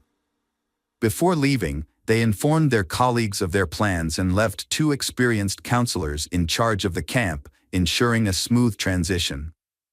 They told everyone they would return by Monday, expecting no issues for either themselves or their temporary replacements. With their plan in place, they set off in Lindsay's 1992 red Ford Tempo, and unfortunately, this was the last time anyone saw them alive. By Sunday evening, Jason and Lindsay, both counselors, had not returned to camp, but their absence did not raise immediate concern. It was assumed they would arrive late that night or early Monday. However, when they failed to appear at the Monday morning roll call at 8 a.m. and their phones were unreachable, their colleagues grew worried. The group quickly notified the police and then reached out to Jason and Lindsay's families to inform them about the situation. The parents went to the camp right away to get more information about the incident. Their colleagues were particularly concerned because Jason and Lindsay were known for their reliability and punctuality. If they had encountered any issues, they would have likely found a way to communicate. Upon arriving at the camp, law enforcement officials began questioning their colleagues, but the investigation quickly hit a roadblock. No one knew exactly where Jason and Lindsay had gone. They had planned to explore the San Francisco area, but their love for adventure and extreme activities made it likely that they were in a remote location with no access to communication or civilization. The police decided to wait for 48 hours, allowing the missing couple a window to possibly return home by themselves. In the meantime, concerned relatives and friends didn't want to delay any longer, and therefore decided to start searching. They reached out to everyone in their network, trying to gather information about the last time someone had contact with they. A missing person flyer featuring a photo of they was circulated, asking witnesses to report any potential sightings right away. By Tuesday, law enforcement had joined the search. The main focus was on the San Francisco area, its surrounding suburbs, and nearby localities. However, the large terrain made it challenging to thoroughly search every inch. A friend's insight that they frequently visited the secluded and picturesque rocky beaches led the police to concentrate on these locations. As the search effort dragged on for days, with several bodies found in sleeping bags in the targeted areas, the likelihood of finding them alive decreased significantly. On Wednesday, August 19th, a helicopter patrol spotted 2 bodies in sleeping bags on a remote rocky beach, indicating that the individuals were likely deceased rather than just resting. Upon arriving at the scene, police found a red Ford Tempo parked near a tourist shelter in a steep trail leading to a scenic beach. The car was identified as belonging to missing student Lindsay Cutshall after a database check. As officers descended the trail, they discovered 2 people in sleeping bags, who initially appeared to be sleeping. However, they did not respond to calls or noise. Closer inspection revealed that the individuals, a young man and woman, were deceased, with no signs of life. Preliminary examination suggested that they had been killed by gunshot wounds to the head, and the smell of decomposition indicated they had been there for over a day. All of their belongings, including phones, wallets, bank cards, and cash, were found next to them, ruling out robbery as a motive. The car keys were also visible, eliminating car theft as a motive. Investigators initially believed the deceased were the young couple who had gone missing near San Francisco the previous week. Documents found at the scene confirmed the identities of the victims as Lindsay Cutshall and Jason Allen. However, formal identification by their relatives was still necessary. When the parents arrived, they were overcome with grief upon recognizing the bodies of their children. The investigation led police to rule out initial theories of robbery or carjacking due to the presence of untouched valuables, money, and keys at the scene. Forensic analysis also showed no signs of physical or intimate assault on the bodies, except for the fatal gunshot wounds to the head. It appeared that Lindsay and Jason were peacefully sleeping and did not have time to react to the attack.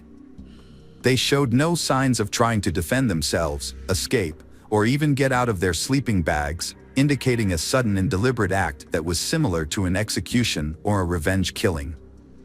The brutal murder of 2 individuals on a secluded beach left investigators with many questions but no clear answers. The beach was difficult to access, and there were no signs of anyone else being in the area. Despite a thorough search, no shell casings were found, leading investigators to believe that the shooter may have taken them or thrown them into the ocean. The fact that the shots were fired at close range into the victim's head suggested that the casings should have been nearby if they hadn't been deliberately moved. A search of the area revealed an empty beer bottle a few meters from the crime scene. This was notable because Lindsay and Jason did not drink alcohol and led a healthy lifestyle, suggesting that the bottle may have belonged to the shooter. The brand of beer was unusual for the area and was more commonly found in a neighboring state.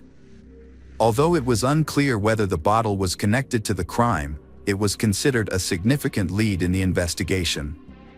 A theory emerged that Lindsay and Jason may have had a confrontation with someone the day before their deaths, and this person may have returned at night with a gun to settle the dispute.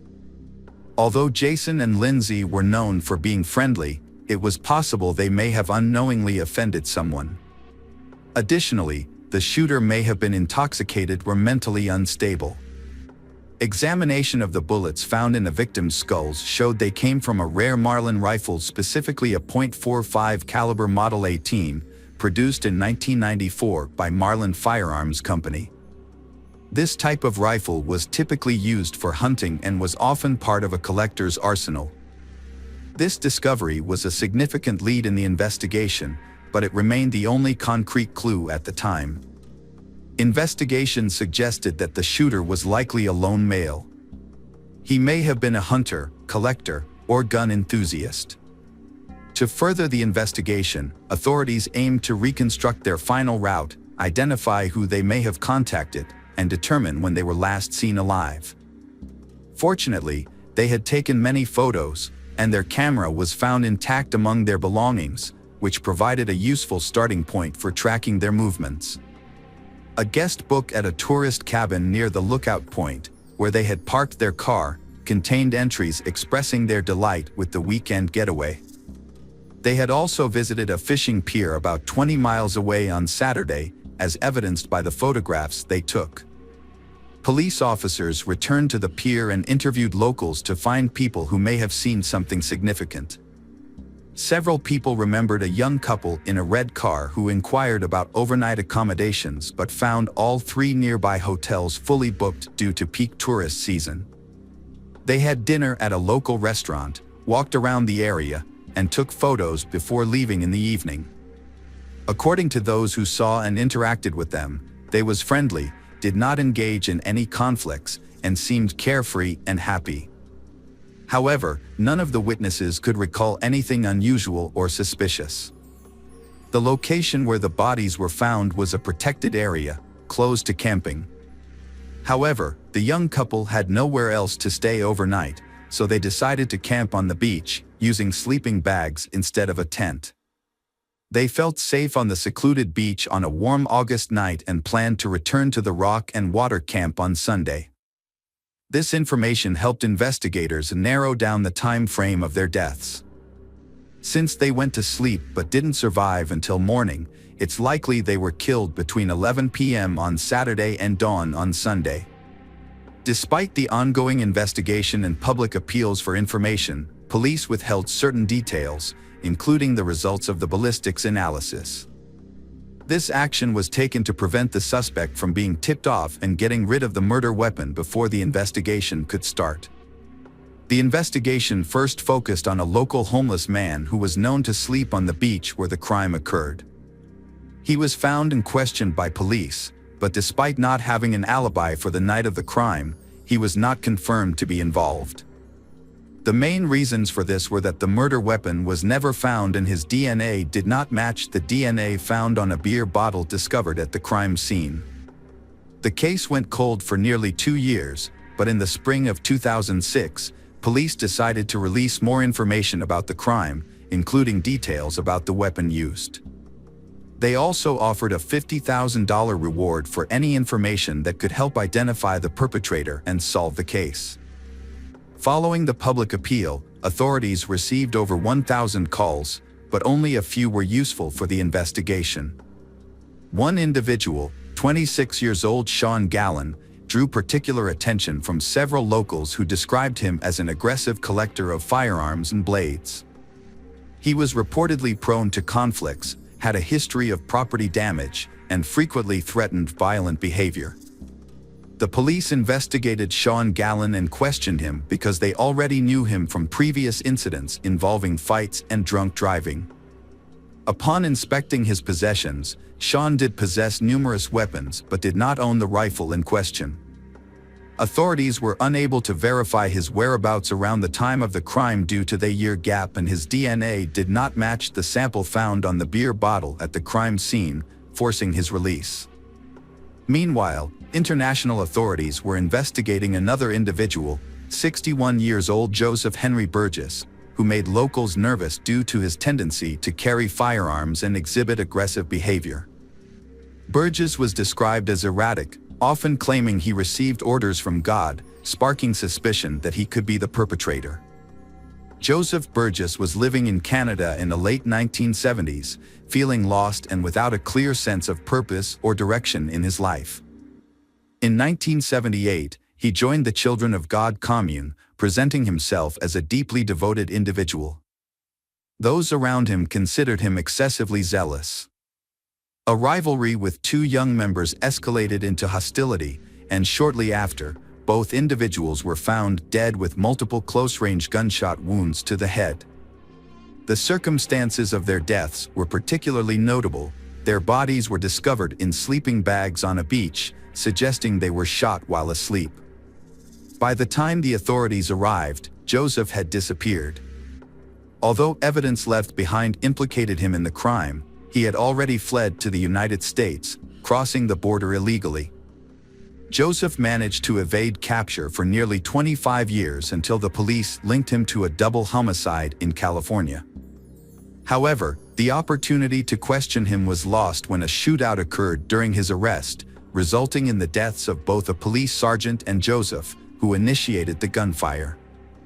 This ultimately unresolved case remains shrouded in mystery.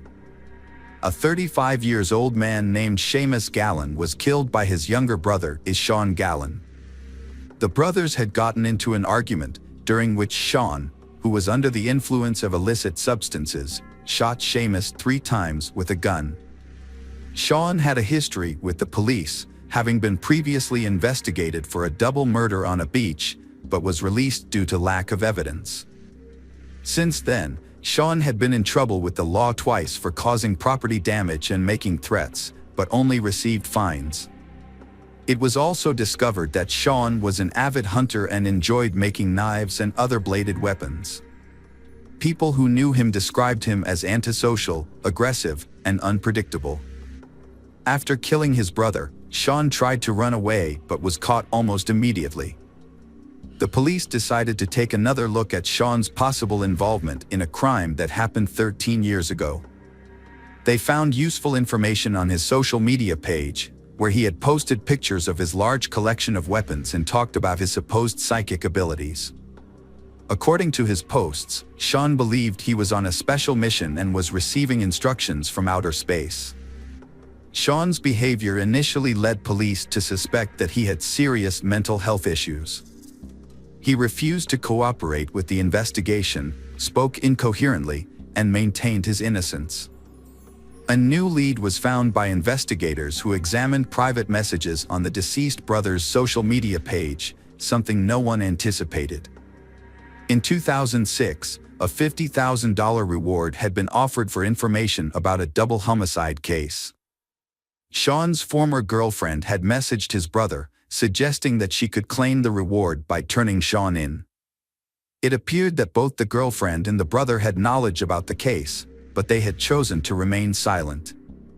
Unfortunately, it was no longer possible to question either of them, as the brother had been shot and the girlfriend had died in a car accident 2 years earlier.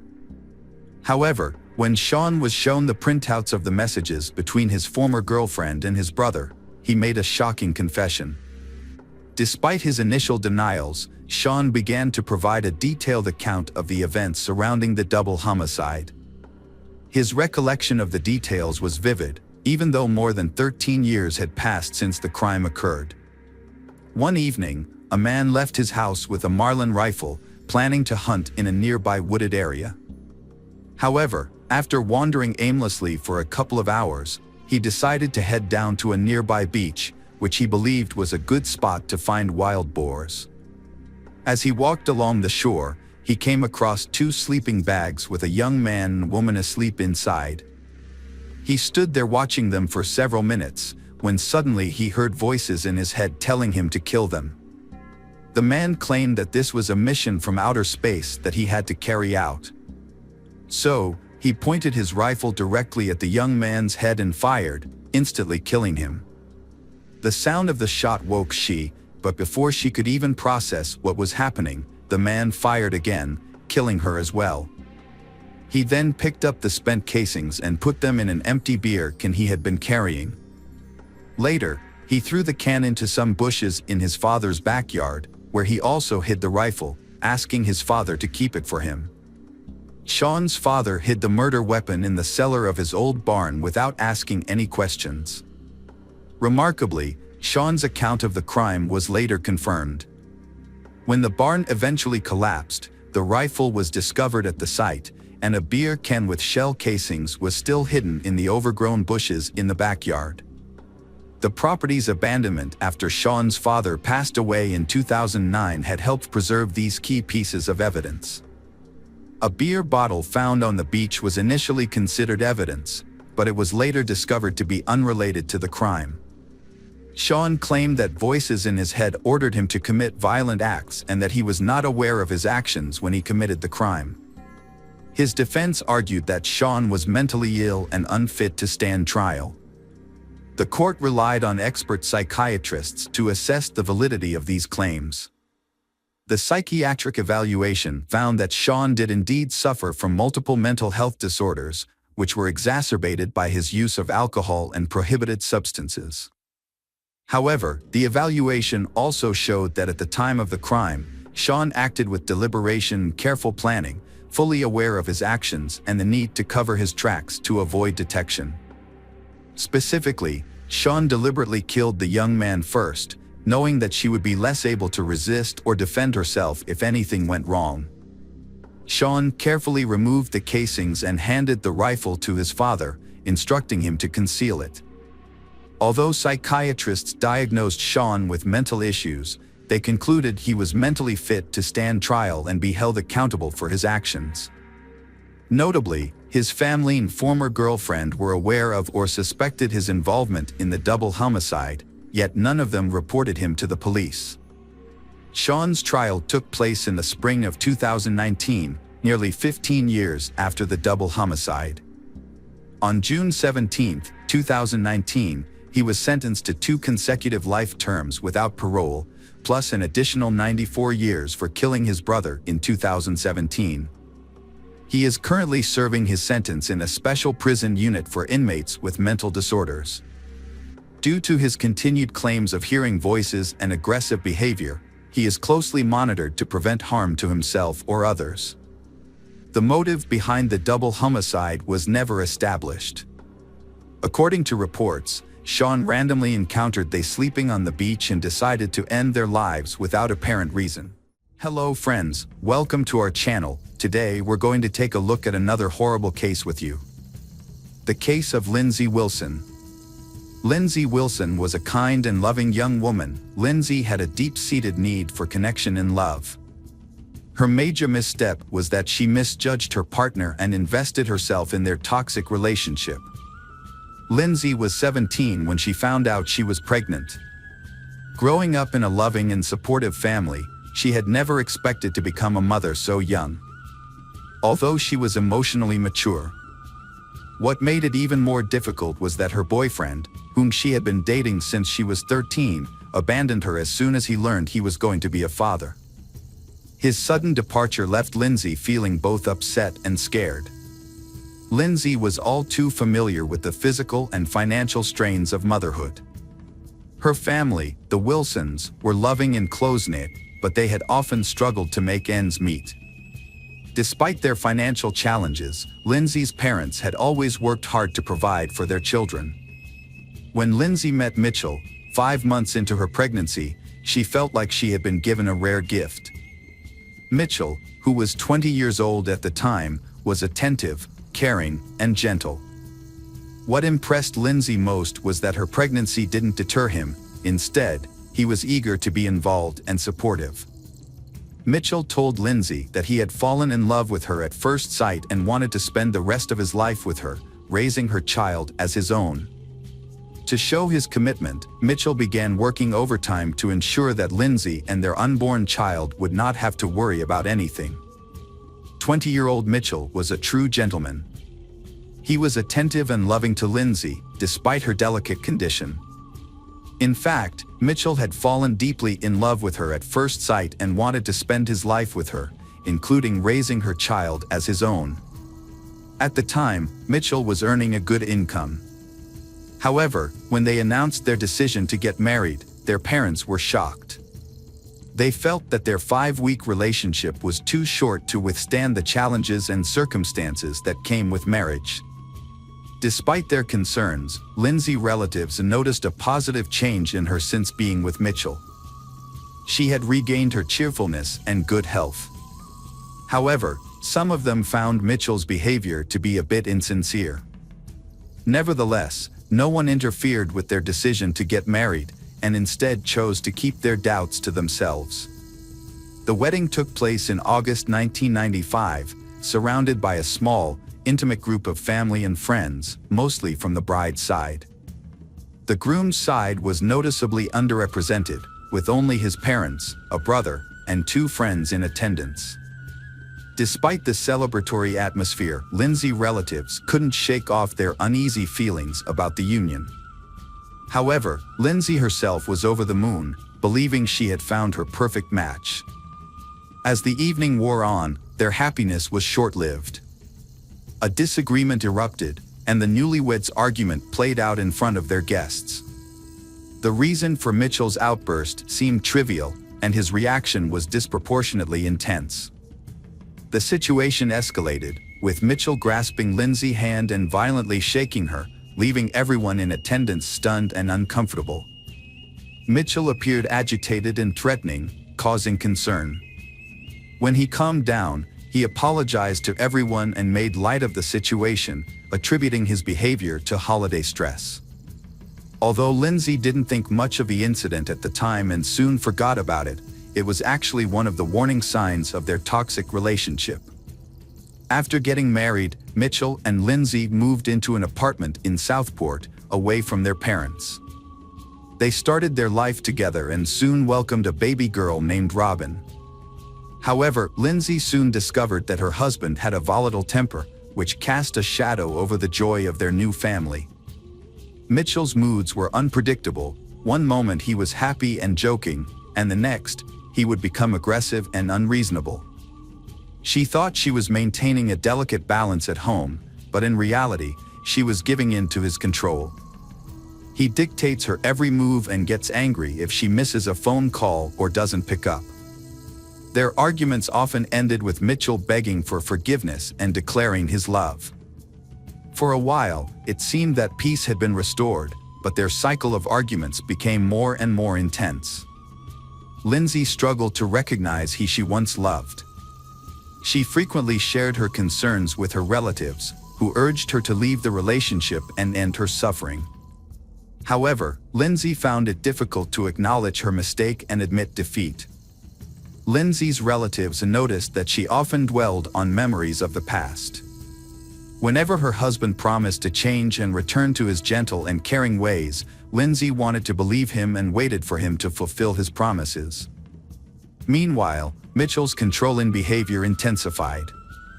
He restricted Lindsay's freedom, forbidding her from going out alone in the evenings and eventually requiring her to be accompanied by him at all times. Despite his possessiveness, Mitchell was seen with other women, sparking Lindsay's suspicions of infidelity. Lindsay confided in her older sister about her concerns, sharing an incident where a woman visited their home, unaware that Mitchell was married. This revelation led to another argument, which escalated into physical violence. Physical abuse gradually became a part of Lindsay's life. To control her and protect his reputation, Mitchell started limiting her interactions with others. He began by restricting her contact with neighbors, friends, and acquaintances, and eventually with her family. Lindsay, unhappy and fearful of being caught and punished, tried to secretly maintain contact with her loved ones. Despite the problems in their relationship, Lindsay stayed with Mitchell. One reason was the comfortable life he provided. He had a good income, supported her and their child, and paid the bills, leaving her without any financial worries. Lindsay's life changed dramatically when she found herself pregnant again. Although her husband, Mitchell, was a good father to her daughter from a previous relationship, she felt that having another child would be unwise in their current circumstances. She decided to have an abortion. When Mitchell found out about her decision, he became furious and verbally and physically abused her. Lindsay packed her belongings and took her daughter to her parents' home. Her family was relieved to see her. At first, Lindsay was happy to be apart from her husband, Mitchell. But over time, she started to miss him. Mitchell, eager to win her back, would call her constantly, begging her to return. Despite initial reservations, Lindsay was eventually won over by Mitchell's claims that he had changed.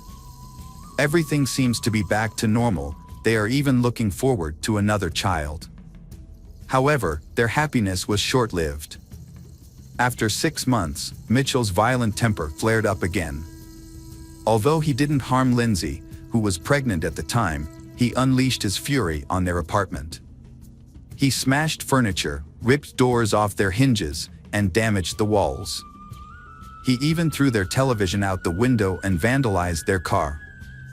The landlord, fed up with the destruction, demanded that they pay for the damages and move out. The family's financial situation became even more dire. As a result, they was forced to take out a significant loan and downsize to a smaller, more modest apartment. In October 1997, Lindsay gave birth to their son, Jack. Mitchell was overjoyed at the arrival of his child. However, the relationship between the spouses continued to deteriorate over time. Mitchell often left home for extended periods, sometimes for just a few days, sometimes for an entire week, frequently citing trivial or made-up reasons. Although Lindsay had grown accustomed to her husband's behavior, she eventually reached her breaking point and filed for divorce, returning to her parents' home when Mitchell abandoned her once again. Lindsay realized she couldn't handle the separation from Mitchell on her own, so she reached out to a local charity that supports women in crisis. The charity helped her find affordable housing in a different city, allowing her to start fresh. However, she was worried that Mitchell would find out her new contact information, so she took steps to protect herself. When Mitchell began making threats, she took it a step further and got a restraining order from the police. With the help of a therapist, Lindsay started rebuilding her life. She kept a journal to document her experiences, intending to use it as a warning for her children in the future, so they wouldn't make the same mistakes she did. The journal entries supported what her relatives had said about the problems within the family. Unfortunately, despite her efforts to stay hidden, Mitchell eventually discovered her phone number and began calling her constantly, demanding to see their son. Lindsay, now free, soon felt lonely and couldn't resist her ex's persistence. They started talking and seeing each other again, eventually moving back in together. Ashamed of her weakness, Lindsay kept this a secret, but it eventually came out. Her relatives and friends were shocked and disappointed by her reunion with he they considered a tyrant, and they couldn't understand why she had taken him back. Her relatives continued to dislike Mitchell and cut off most communication with him. Despite their efforts to help her, Lindsay repeatedly returned to the abusive relationship. As a result, her loved ones eventually gave up trying to save her, accepting the situation and distancing themselves. This time, however, Lindsay's decision would prove to have devastating consequences. After Lindsay disclosed her situation, a social worker began monitoring the young family. However, the social worker reported that she had been unable to contact Lindsay for several weeks. Every time she visited the home, Lindsay's husband, Mitchell, would answer the door, and he was also the first to answer any phone calls. Despite the social worker's repeated requests to speak directly with Lindsay, Mitchell would make excuses and prevent her from doing so. The social worker would leave her contact information, but Lindsay never returned her calls. The social worker became concerned for Lindsay's safety and requested a welfare check. When law enforcement responded to the report and visited the address, they too were unable to speak with Lindsay. Mitchell claimed that he had not seen his wife at home for a long time, but he did not consider her missing.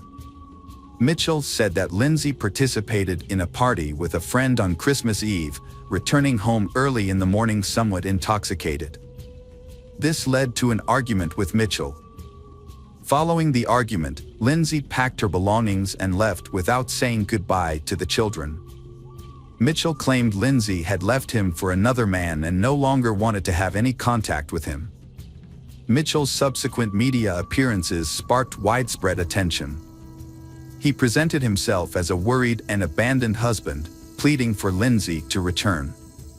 However, during these interviews, he also shared intimate details about their marriage, occasionally speaking negatively about his wife. Mitchell believes that Lindsay's actions stemmed from a desire for a lavish lifestyle. He said to have seen her driving an expensive car, which he thought was proof that she had left their children for a wealthy man. Despite her public image, Mitchell was enjoying the freedom of a single life. The search for Lindsay began with conversations with her relatives. During these conversations, it was learned that she was last seen by her family on December 11th. At that time, she appeared to be in high spirits and looking well, with her behavior being normal. During their investigation, detectives were surprised that no one had expressed concern about the young wife's whereabouts for 2 months. However, they soon discovered a plausible explanation.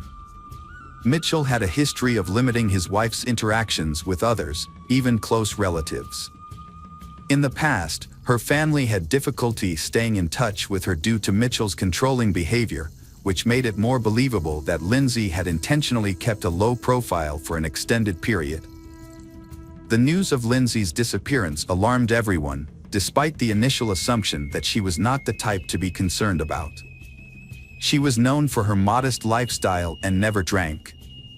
Additionally, her husband had restricted her from having any contact with the outside world, including friends and acquaintances. Several inconsistencies in Mitchell's statement to the police raised suspicions about his character.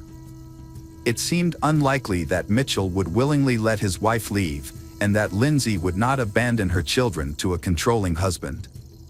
To clarify the situation, the police conducted a thorough investigation, interviewing all of Lindsay's acquaintances and searching for anyone who may have seen her after the family gathering. They also questioned their neighbors and obtained surveillance footage from the residential complex and surrounding areas. Lindsay's disappearance was not immediately noticed, and by the time it was. However, investigators later discovered that she was last seen in person on December 15th at the local post office, where she sent several letters and postcards. Her older sister confirmed that they met that day, despite Mitchell's disapproval. During their brief conversation over tea, Lindsay handed her sister a note and asked her to read it later.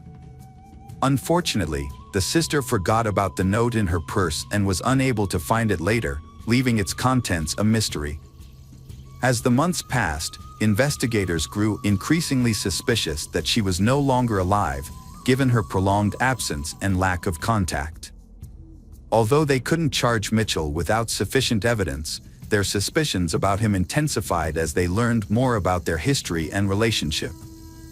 Lindsay's parents and detectives suspected Mitchell was involved in her disappearance, but lacked concrete evidence. Searches at their home and nearby turned up nothing. In a televised interview, Mitchell denied any wrongdoing, even claiming Lindsay's family would eventually apologize for suspecting him. Just before the holidays, Mitchell sent a postcard in hair dye to the lead investigator. The postcard's sarcastic message mocked the detective, implying he needed confidence and to cover his gray hair. This gesture showcased Mitchell's arrogance, despite portraying himself as a victim in the media. The investigation team held an interview to clarify some aspects of the case, but they didn't reveal all the details. They suggested that Mitchell Key, a well-known family man, was not what he seemed to be. In 2000, Mitchell Key found himself at the center of a scandal when it was discovered that he had been forging his wife's signature to claim social benefits. Although this revelation indirectly supported the theory that he was involved in Lindsay's disappearance, the investigators had trouble making progress due to Mitchell's popularity. Many people defended him, arguing that as a single father, he needed financial assistance. Despite this, the detectives were able to charge him with fraud. Mitchell was found guilty and sentenced to a month of community service. Mitchell's situation took a turn for the worse. The forged signature of his missing wife raised more than a few eyebrows, and the public's outrage grew. As the criticism mounted, Mitchell's composure began to fray, and he lashed out at the media for invading his personal life. In a groundbreaking development, a visitor to an amusement park on June 1, 2000, stumbled upon a disturbing discovery that rekindled the Lindsay disappearance case. Their dog's strange behavior near the roller coaster led to the discovery of human remains. Forensic analysis confirmed the remains belonged to Lindsay, revealing she had been the victim of a violent crime. This breakthrough shifted the investigation's focus to finding the person responsible. On June 7th, Mitchell was questioned by detectives for over 36 hours, during which time he eventually cracked under the pressure and confessed to murdering and dismembering his wife. According to his testimony, Lindsay had asked for a divorce on December 15, 1998, after meeting with her sister. This request enraged Mitchell, causing him to attack and strangle her in front of their children. He then hid her body in their bedroom, taking steps to conceal the smell. Realizing he needed help to dispose of the body, Mitchell turned to his brother Elliot, a butcher, for assistance. Although Elliot was initially hesitant, Mitchell eventually convinced him to help. While their children played in the next room, the brothers dismembered Lindsay's body and later scattered her remains throughout the city. The murderer showed no remorse or empathy during his confession. Instead, he seemed to take pride in his actions, saying that without his confession, they would never have been able to prove his guilt. He then led the authorities to the locations where he had hidden the victim's body parts. Unfortunately, her head and one hand were never found. The forensic examination confirmed that all of those of Lindsay, leaving no doubt about Mitchell's guilt. The trial of the Mitchell brothers took place in January 2001 and was a relatively straightforward process. Mitchell was found guilty of first-degree murder and received a life sentence with the possibility of parole after 17 years. A court-appointed psychiatrist observed that Mitchell displayed classic characteristics of a narcissist with sadistic tendencies. Elliot, Mitchell's brother, was sentenced to 7 years in prison for his role in covering up the crime. Lindsay's children were taken care of by her grandparents, who gave them their last name. 3 months after the sentence, the Wilson family faced another tragedy when one of Lindsay's older brothers, unable to cope with the loss, took his own life in the family's attic. In his goodbye note, he expressed his desire to reunite with Lindsay, saying he saw no point in living in a world he considered cruel. As of 2017, Mitchell Key, Lindsay's murderer, became eligible for parole, but as of January 2023, his parole requests have been denied 3 times. Hello friends, welcome to our channel. Today we're going to take a look at another horrible case with you. The case of Marcos Matsunaga. Marcos Matsunaga was a successful Brazilian entrepreneur who inherited a family business that became one of the largest food product companies in the country. The company, Yoki, was founded by his grandfather, Yashizo Cadano, who immigrated to Brazil and started a small flour milling business in the mid-20th century. Over time, the company grew and transformed into a global brand with a wide range of products. Marcos was born into a wealthy family and was accustomed to getting everything he wanted from a young age. Marcos didn't have to start from scratch to build his business, as he inherited the family food company from his grandfather and father. As the CEO, Marcos had the opportunity to become the first billionaire in his family, a goal he pursued for most of his life. However, this ambition was not meant to be fulfilled. Those who knew Marcos personally described him as a skilled and successful businessman who not only preserved but also significantly increased the family's wealth, boosting profits. However, he was also known for being difficult to work with, having a strong personality, and being controlling towards those around him. Marcos was not handsome, he was obese since childhood. He had to wear glasses due to vision problems, short stature, and somewhat clumsy. All of these caused Marcos a lot of problems when communicating with friends, leading to a lack of friends and isolation. Despite his wealth and business success, Marcos found it difficult to establish a meaningful relationship. His arrogance and egoism often repelled women, making it hard for him to connect with someone beyond a few dates. Consequently, he frequently relied on the services of escorts, as his wealth and status were not enough to make him a desirable partner. Very little information is publicly available about the entrepreneur's first wife. What is known is that their marriage was not based on romance or passion, but rather necessity and family pressure. The marriage endured for several years, although both spouses soon came to regret their decision to start a family. Initially, the young wife tried to accommodate her husband's complicated personality, hoping they would eventually form a supportive and loving partnership. However, her expectations were unfulfilled, and they gradually grew further apart. The businessmen primarily sought companionship on websites where women offered intimate services in exchange for money. Eliza was one of these women, a call girl with profiles on multiple platforms. He came across her profile, a gorgeous blonde with a great figure, and began booking her services regularly, paying her handsomely for their time together. Eliza was 6 years younger than him. She grew up in a poor and troubled home in a crime-ridden part of the city. Her family life was unstable. She never knew her father, her mother struggled with addiction, and her mother's partners often had similar issues. As a result, Eliza's childhood was marked by hardship and unhappiness. She was frequently beaten, harassed, and abused by her mother's partners from a young age. As soon as she finished school, Eliza left home and never looked back. She pursued a career in nursing, landing a job at a hospice after completing her training. However, she soon realized that caring for terminally ill patients was not her true calling. Eliza formed strong bonds with her patients. A few years later, Eliza decided to pursue higher education and switch careers. She chose law, which she saw as a promising field that would open doors to new opportunities. After lengthy preparation, she scored well enough on the entrance exams to gain admission. However, she struggled to pay tuition fees with her limited income as a nurse. Since Eliza had no family support, having cut off ties with her relatives after leaving home, she had to fend for herself. To make money, she decided to take advantage of her appearance. She registered on a website that provided intimate services, where she was helped to create an attractive profile. Soon, wealthy customers began to notice Eliza's beauty. Eliza worked as an escort to finance her studies and support herself. Once she completed her education and secured a job in her field, she planned to leave the sex work industry.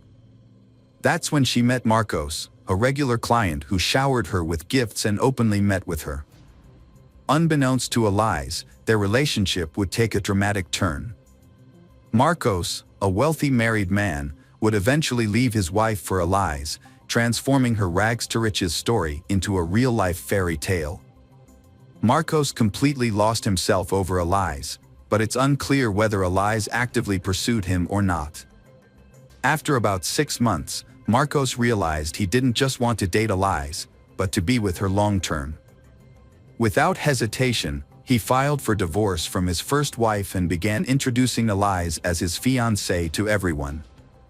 Marcos, as a businessman, preferred to keep the true nature of their relationship and Eliza's occupation private. So, they came up with a cover story, claiming they met by chance at a cafe. They stuck to this story, even with Marcos's closest relatives and friends, who remained none the wiser. When Eliza joined the Matsunaga family, she didn't exactly receive a warm welcome. Her in-laws suspected that she had used her charm to win over Marcos, an older, wealthy, but not particularly attractive man. They believed she was now pretending to ignore his abrasive personality in order to secure her new status. Despite their reservations, no one strongly opposed Marcos's decision to divorce his first wife and marry Eliza. A lavish, traditional wedding was planned, complete with a white wedding dress, numerous guests, and a multi-tiered cake. Afterwards, Marcos moved his new wife into his grand, luxurious mansion, where she became the lady of the house. Matsunaga was a well-known collector of luxury items, particularly expensive wines and rare weapons. His house featured a large wine cellar, where bottles were meticulously organized by year and country of origin. Additionally, the house had a secret room dedicated to his collection of firearms and edged weapons, which were proudly displayed on the walls from floor to ceiling. Marcos took great pride in his extensive collections and was always on the lookout for new additions. His home was a treasure trove of antiques, luxury items, and modern art, which were displayed throughout the house, often in a way that was more cluttered than curated. Soon after the wedding, they decided that they were ready to have an heir, but despite all their efforts, Eliza did not get pregnant naturally. Then they decided to resort to the procedure of in vitro fertilization, but even here, success awaited them far from immediately. However, when their daughter was finally born, their joy knew no bounds. They devoted themselves to raising their child, making plans for her future, and as she grew older, the family began to travel the world, immersing themselves in different cultures and traditions. Their daughter was a beloved and pampered child, raised with love, care, and every luxury imaginable. When Eliza entered his life, she surprised him by showing a willingness to learn about hunting. Together, they visited shooting ranges, where she became proficient in handling firearms. Eventually, they ventured into the woods to hunt wild animals. Eliza approached hunting as a competitive challenge, unfazed by the act of taking animal lives. Marcos appreciated her mindset and enjoyed watching her skillfully wield her weapons and stalk prey. Marcos taught Eliza various outdoor skills, including how to skin and carve wild animals such as boars, deer, and other forest creatures. Together, they would dissect the animals using large knives, cleavers, and axes to separate the body parts. Unconventionally, the family did not keep traditional pets like cats or dogs. Instead, they kept poisonous snakes in specially designed terrariums that mimicked their natural habitats. This was a long-held dream of Marcos, who had a passion for snakes, but his first wife had never approved of the idea of having a terrarium in their home. Eliza had successfully adopted Marcos's unusual hobbies, which had grown on Eliza. In the spring of 2012, Marcos was on the verge of making a significant deal that would take his wealth and career to a new level, potentially making him a billionaire. He was in active negotiations with several partners to sell the family business and invest the substantial proceeds in a new and profitable venture. On May 19, 2012, the day before a billion-dollar deal was set to close, entrepreneur Marcos vanished without warning. His wife, Eliza, didn't report him missing until the next day because she thought he was at work. According to Eliza, Marcos had a meeting scheduled for the evening that was expected to run late into the night. He had packed some belongings and told her he would likely spend the night at the office before heading straight to the deal the next morning. When Marcos failed to return home and stopped answering his phone the next day, Eliza grew concerned and reported him missing. The police quickly discovered that the entrepreneur had missed an evening meeting and a crucial morning meeting that he couldn't afford to skip. This led to immediate speculation that the millionaire had been kidnapped, and it was likely that his family would receive ransom demands in the coming hours.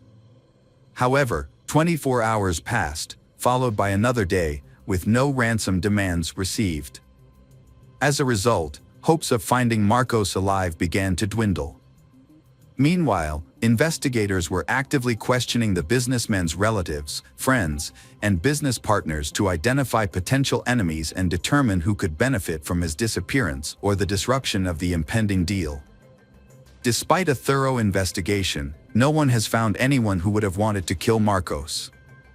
He was a capable and forward-thinking businessman who made strategic decisions that often benefited everyone involved. Days later, Eliza visited her in-laws with her daughter and revealed a secret she had been too afraid to share with the police. With tears in her eyes, she explained that her husband had been having an affair with a woman named Natasha Villalima and had made no effort to hide it. Although the situation had led to several heated arguments and threats of divorce, Marcos had eventually promised to end the affair in order to save their family. Marcos continued to see Natasha, but was more cautious to avoid another family scandal. However, Eliza suspected he was having an affair and hired a private investigator to gather evidence. The investigator obtained photos and videos of Marcos's romantic dates with Natasha.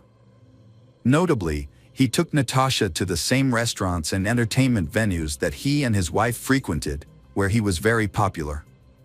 It seemed that Marcos was deliberately showing his disdain for his wife and openly cheating on her without any attempt to hide it. It was later discovered that Natasha Lima was found on the same intimate services website where Marcos first met his wife, Eliz. They dated for about 5 months, during which time he showered her with expensive gifts, including a luxury car, and paid her a large sum of money to delete her online profile. Meanwhile, Eliz discovered incriminating photos and videos of Marcos's infidelity and showed them to his parents. She also revealed that she had confronted Marcos with the evidence just a day before his disappearance, but instead of apologizing, he abruptly packed his things, informed Eliz that he was leaving her, and disappeared without a word. According to Eliz, Marcos had simply given in to his passion and abandoned his life to be with his new mistress. However, those who knew him best vehemently disagreed, insisting that Marcos would never abandon his business, which his family had spent decades building, as he was deeply invested in its success. A gruesome discovery was made by a passerby about a week later, when scattered garbage bags were found in a remote area approximately 100 kilometers from the missing Marcos's house. Upon examination of the bags, police discovered human remains which were identified as Marcos Matsuniga, a person for whom an extensive national search was ongoing. Forensic examination concluded the victim had died as a result of a shot to the head before the perpetrator cut and packaged his dismembered remains. Expert assessment also inferred that only an exceptionally skilled practitioner would possess sufficient know-how, steady-handedly controlling either precise butcher's cut tools at convenient knife handles anatomy. The investigation began by reviewing the last known location of the deceased man, Marcos. This led authorities to the luxury residential complex where Marcos lived with his wife and daughter. The complex was equipped with multiple security cameras, which were thoroughly examined. A review of the footage revealed that the evening before Marcos disappeared, he and his wife had ordered food delivery. The elevator camera captured Marcos going down to the first floor to collect the food, returning with pizza boxes in hand. He then entered his apartment and was not seen leaving again that evening, night, or the following day. It appeared as though Marcos vanished into thin air. Eliz leaves their apartment with 3 large, heavy suitcases. Investigators, who already had suspicions, take her into custody for questioning. At first, she denies any involvement in her husband's disappearance, sticking to her initial claim that he left her for another woman. However, when shown footage of her moving the suitcases, she breaks down and confesses. According to her, their marriage had been troubled for some time, and her husband had become increasingly abusive. Marcos would constantly humiliate her, criticize her for her past work as an escort, and claimed that she was a bad mother to their daughter. Marcos exerted total control over his wife Eliz, not even allowing her to make friends. When she once mentioned divorce, Marcos threatened to leave her with nothing, take their child, and prevent her from seeing him. On the evening of the incident, Eliz showed Marcos pictures from a detective, which depicted him with his mistress. Instead of remorse, Marcos became enraged and slapped Eliz. She claims that everything after that was a blur. The next thing Eliz remembers is holding a gun, which she used to shoot her husband. Upon realizing what had happened, she decided to dispose of the body to make it seem like Marcos had vanished. Eliz drew upon her experience as a nurse and knowledge of human anatomy to do so. Additionally, Marcos had previously taught her how to skin and dismember animal carcasses, and they had the necessary tools at home. After Eliz killed her husband, she dismembered and bagged his body while their young daughter slept in the next room. It was later discovered that the evidence of her husband's infidelity, which included photos and videos, was only received by Eliz on May 20th, after she had already murdered him. This evidence was provided by a private detective. Eliz then used this evidence to deceive her husband's parents, telling them that he had abandoned her for his mistress. The investigation also found Natasha Lima, who testified in court that Marcos had wanted a divorce but was afraid of Elias due to her alleged mental instability and capability for violent behavior. Natasha last saw her lover the day before he disappeared. He was unhappy about the constant family scandals and planned to start a new life in Florida after selling the company. However, his wife Elias was not part of these plans. He intended to divorce her and forget her completely. A shocking twist was the discovery of blood in the lungs of the deceased Marcos. This suggested that Marcos was still alive when Elias decapitated him, indicating he had struggled to breathe. This contradicted Elias's claim that he died instantly from a gunshot wound. Further examination by the pathologist revealed that the bullet had entered Marcos's head at an unusual angle. It seemed he was caught off guard, sitting or lying down when shot, and didn't try to defend himself. Elias Matsunaga's claim that her husband attacked her and she defended herself was disputed by multiple witnesses at her trial. They testified that Marcos had a difficult personality and often spoke harshly, but he never physically harmed anyone. As a result, the court believed Elias fabricated the story and found her guilty of premeditated murder with cruelty and attempting to conceal the crime. She received a 20-year prison sentence, which many considered too lenient. Her in-laws now care for their daughter. Welcome back, detectives. Let's dive into another horrible case. The case of Agnes Klavina. Agnes Klavina was born on July 8, 1984, in Riga, the capital of Latvia. She grew up in a typical family with her parents and older sister, Greta. They sisters were extremely close, with only a couple of years between them. Their parents worked hard to provide them with a good education and support their dreams. Agnes was a lively and outgoing young girl who excelled in school, enjoyed sports, and had many friends. Her dream was to pursue a career in tourism or entertainment, as she loved to travel and was skilled at organizing fun leisure activities. Her bright personality and attractive appearance also drew attention from men, who frequently complimented her. From a young age, Agnes had many admirers vying for her attention.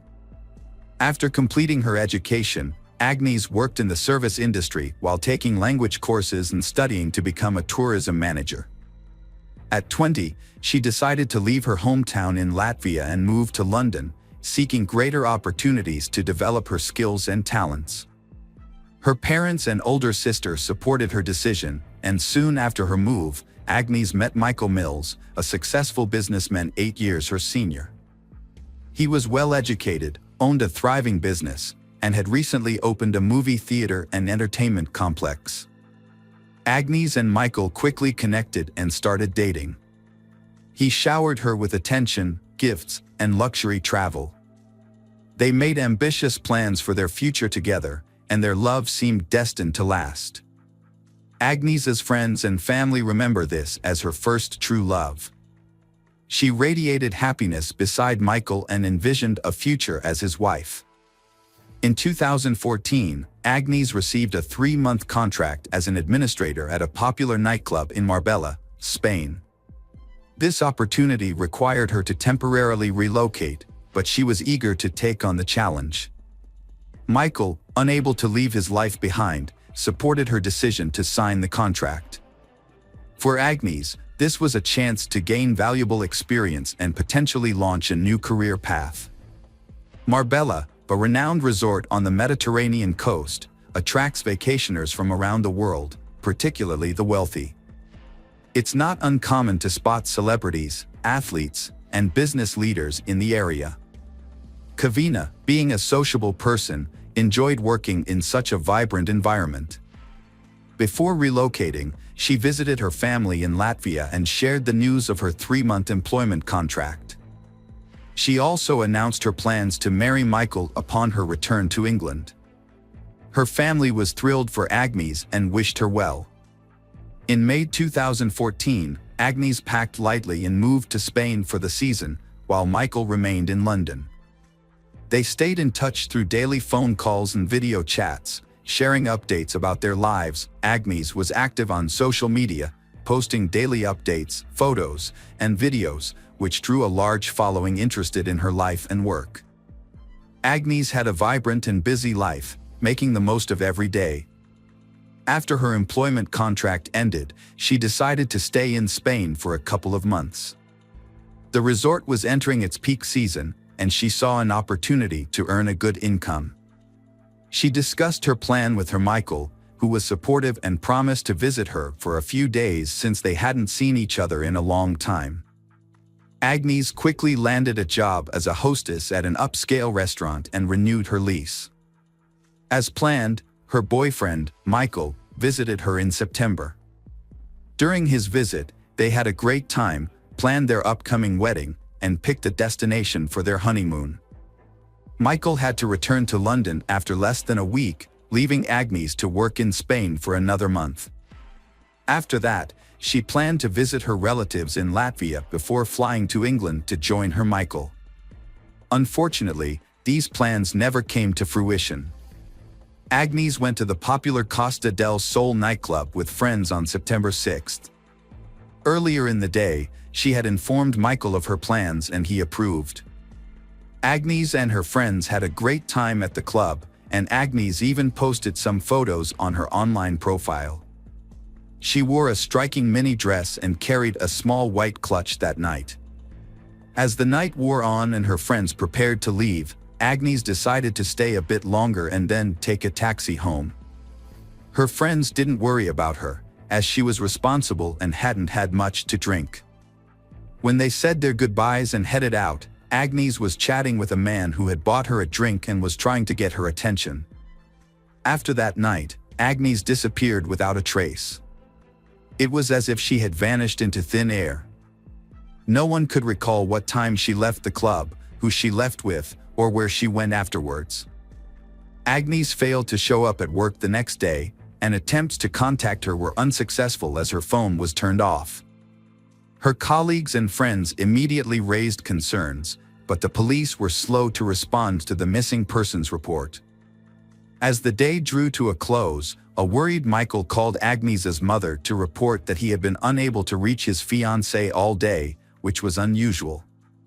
The following day, Agnes's parents and Michael jointly tried to contact the Spanish police to report her disappearance, but they were informed that a missing persons report could only be filed in person by a relative.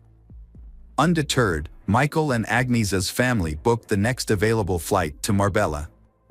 It wasn't until 5 days after Agnes's disappearance that her family was able to file a missing persons report. The investigation began with a search of Agnes's rented apartment, which appeared to be untouched, as if she had simply stepped out for a short time. Her documents, money, and expensive jewelry were still in place, the refrigerator was stocked with prepared meals, and several outfits were laid out on the bed, suggesting that Agnes had been preparing to go out, likely to the club on the night she vanished. To aid in the search, Agnes's friends and family distributed flyers with her picture throughout the city, and the media picked up the story, featuring it on TV news programs and the front pages of local newspapers. The police reviewed footage from CCTV cameras inside and outside the entertainment venue, but encountered a setback. The files had already been deleted. However, with the help of specialists, they were able to recover the recordings. One of the restored videos, taken by a camera near the parking lot exit, showed Agnes leaving the club around 6 a.m. with a man. It was clear that she did not leave voluntarily. The final footage, which showed Agnes alive, was thoroughly examined by experts. However, the more they studied the footage, the more alarming it became. Agnes was seen being led by a man to the parking lot, clearly under duress. He had a tight grip on her waist, and Agnes looked frightened. She attempted to break free multiple times and appeared to be saying something emotional, but he persisted in leading her to a Mercedes A63 with tinted windows. As he forced Agnes into the car, it became clear that another person was already inside. Meanwhile, the first man got into the driver's seat. Agnes temporarily managed to open the car door and tried to escape, but he who had been standing next to her, likely the doorman, intervened and pushed her back into the car at the driver's signal. In return for his assistance, the driver appeared to hand the doorman something, presumably a cash reward. Agnieszka's phone was turned off 6 minutes after she got into the car, and it was never turned back on. The vehicle's subsequent movements couldn't be tracked because there were no CCTV cameras along the route. It became clear that the men in the cabin were the last people to see Agnieszka before she went missing. Despite this, the case was shrouded in secrecy from the start. Everyone involved in the investigation signed confidentiality agreements, and information was kept from the press and even Agnieszka's loved ones. For the first few months, Agnieszka's parents and Michael were left in the dark, with only vague updates that the investigation was ongoing and that it was too early to draw conclusions. As time passed without any word from Agnieszka, hope began to dwindle. Agnieszka's fiancé, Michael, periodically gave interviews pleading for help in finding her, but no one ever came forward with information.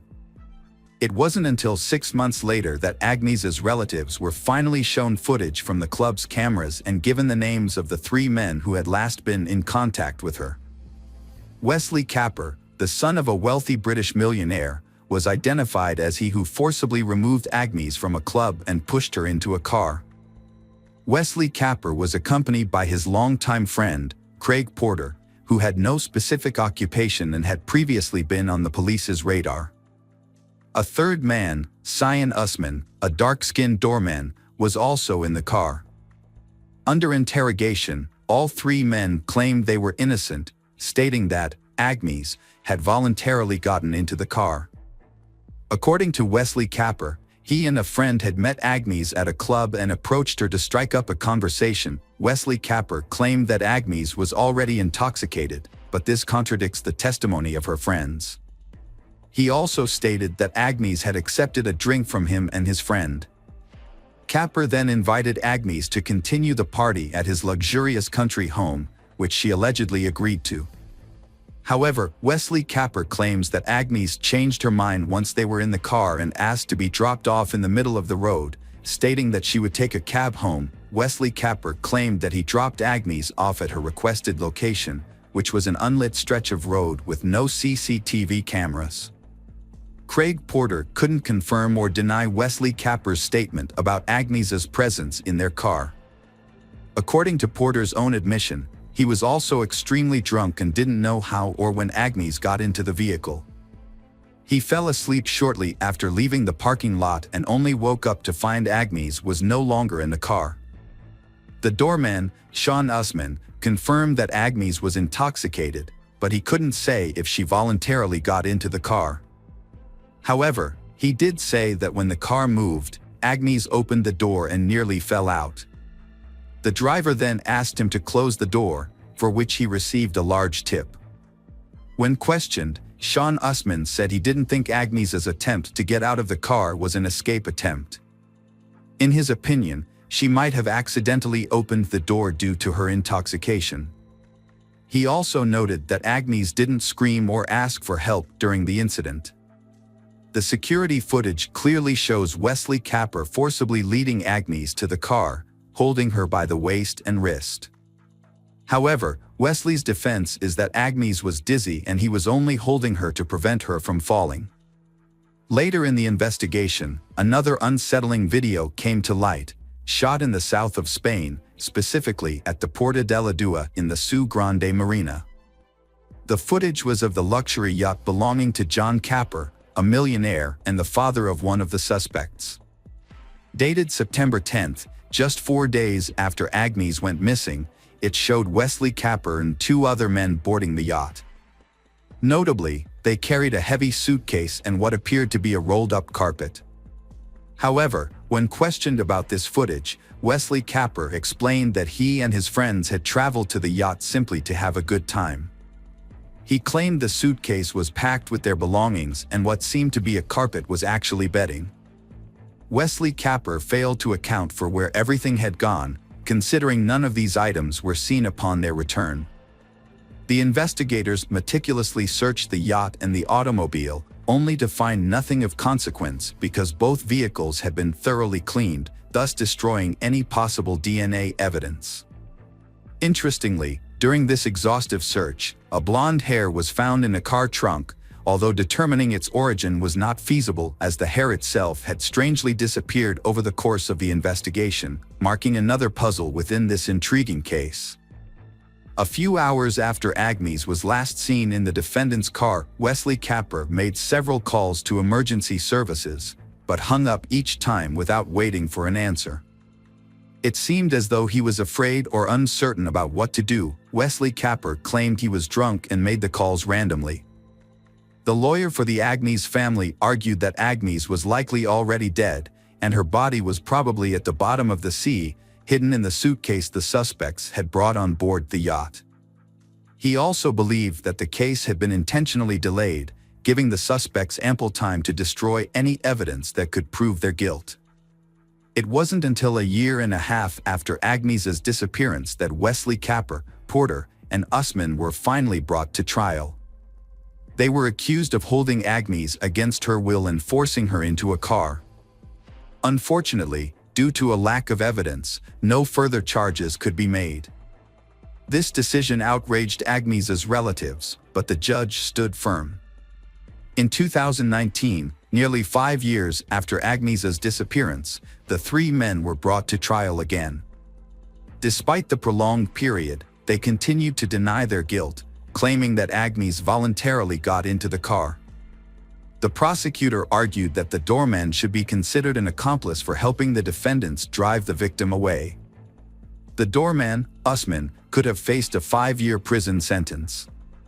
Instead, he defended himself, stating that he was a suspect due to his skin color and lack of access to a good lawyer. He claimed that he sent all his earnings to a starving family in Africa. Wesley Capper and lawyers argued that their clients were only guilty of persuading Agnes to get into the car, not forcing her. They believed that Agnes was dropped off on the road as requested, but was possibly kidnapped and killed by someone else while waiting for a cab. The judge's verdict was met with surprise and anger from Agnes's relatives, as none of the defendants received any punishment. Usman was acquitted of all charges. Wesley Capper was given a 2-year sentence for taking advantage of Agnes's intoxication to coax her into his car, and Porter received a 6-month sentence for aiding Wesley Capper's actions. However, they received suspended sentences and did not serve any time in prison. Instead, they paid Agnes's family £101,000 in compensation. Agnes's family was unhappy with the outcome and decided to appeal. It later came to light that the defendants had both committed further offenses while awaiting the court's decision. Wesley Capper, who was intoxicated by alcohol and drugs at the time, hit and killed a woman with his vehicle and then fled the scene. Meanwhile, Porter and a friend, who were also intoxicated, stole a car after violently assaulting its owner. Wesley Capper received a surprisingly lenient sentence of probation for his serious crime, thanks to his lawyer's skilled defense. As part of his sentence, he paid a substantial amount of compensation to the family of she he had killed in a car accident. In contrast, Porter was not as fortunate and was sent to jail, although the exact length of his sentence is not publicly known. Nearly 7 years after Agnes's disappearance, the prime suspect in her case finally faced consequences. However, it wasn't the law that caught up with Wesley Capper, but his own destructive lifestyle. Years of substance abuse took a serious toll on his health. During the -19 pandemic, Capper was hospitalized, and after beginning to recover from the illness, he suffered a stroke. He passed away on July 26, 2021, at the age of 44. At that time, Agnes's parents appealed to the court again, but unfortunately, the suspect had since passed away and could no longer face prosecution. Despite this development, the case was still before the Supreme Court, although a new turn of events would arise 9 years later, long after Agnes's fate had been presumed, her body never found, alive or dead. Following this, her parents, sister, Michael, and their lawyer converged on a plausible theory. It suggested that the perpetrators had likely disposed of Agnes's body in a suitcase that was secretly boarded on a yacht, eventually dropped in a distant, undisclosed part of the open ocean. In mid-June, a gardener at the exclusive Lida Golf Club in the Costa del Sol region discovered a mysterious object near the coast while cleaning the area. Upon closer inspection, the object turned out to be an old, badly damaged suitcase. The gardener did not attempt to open it and instead called the police.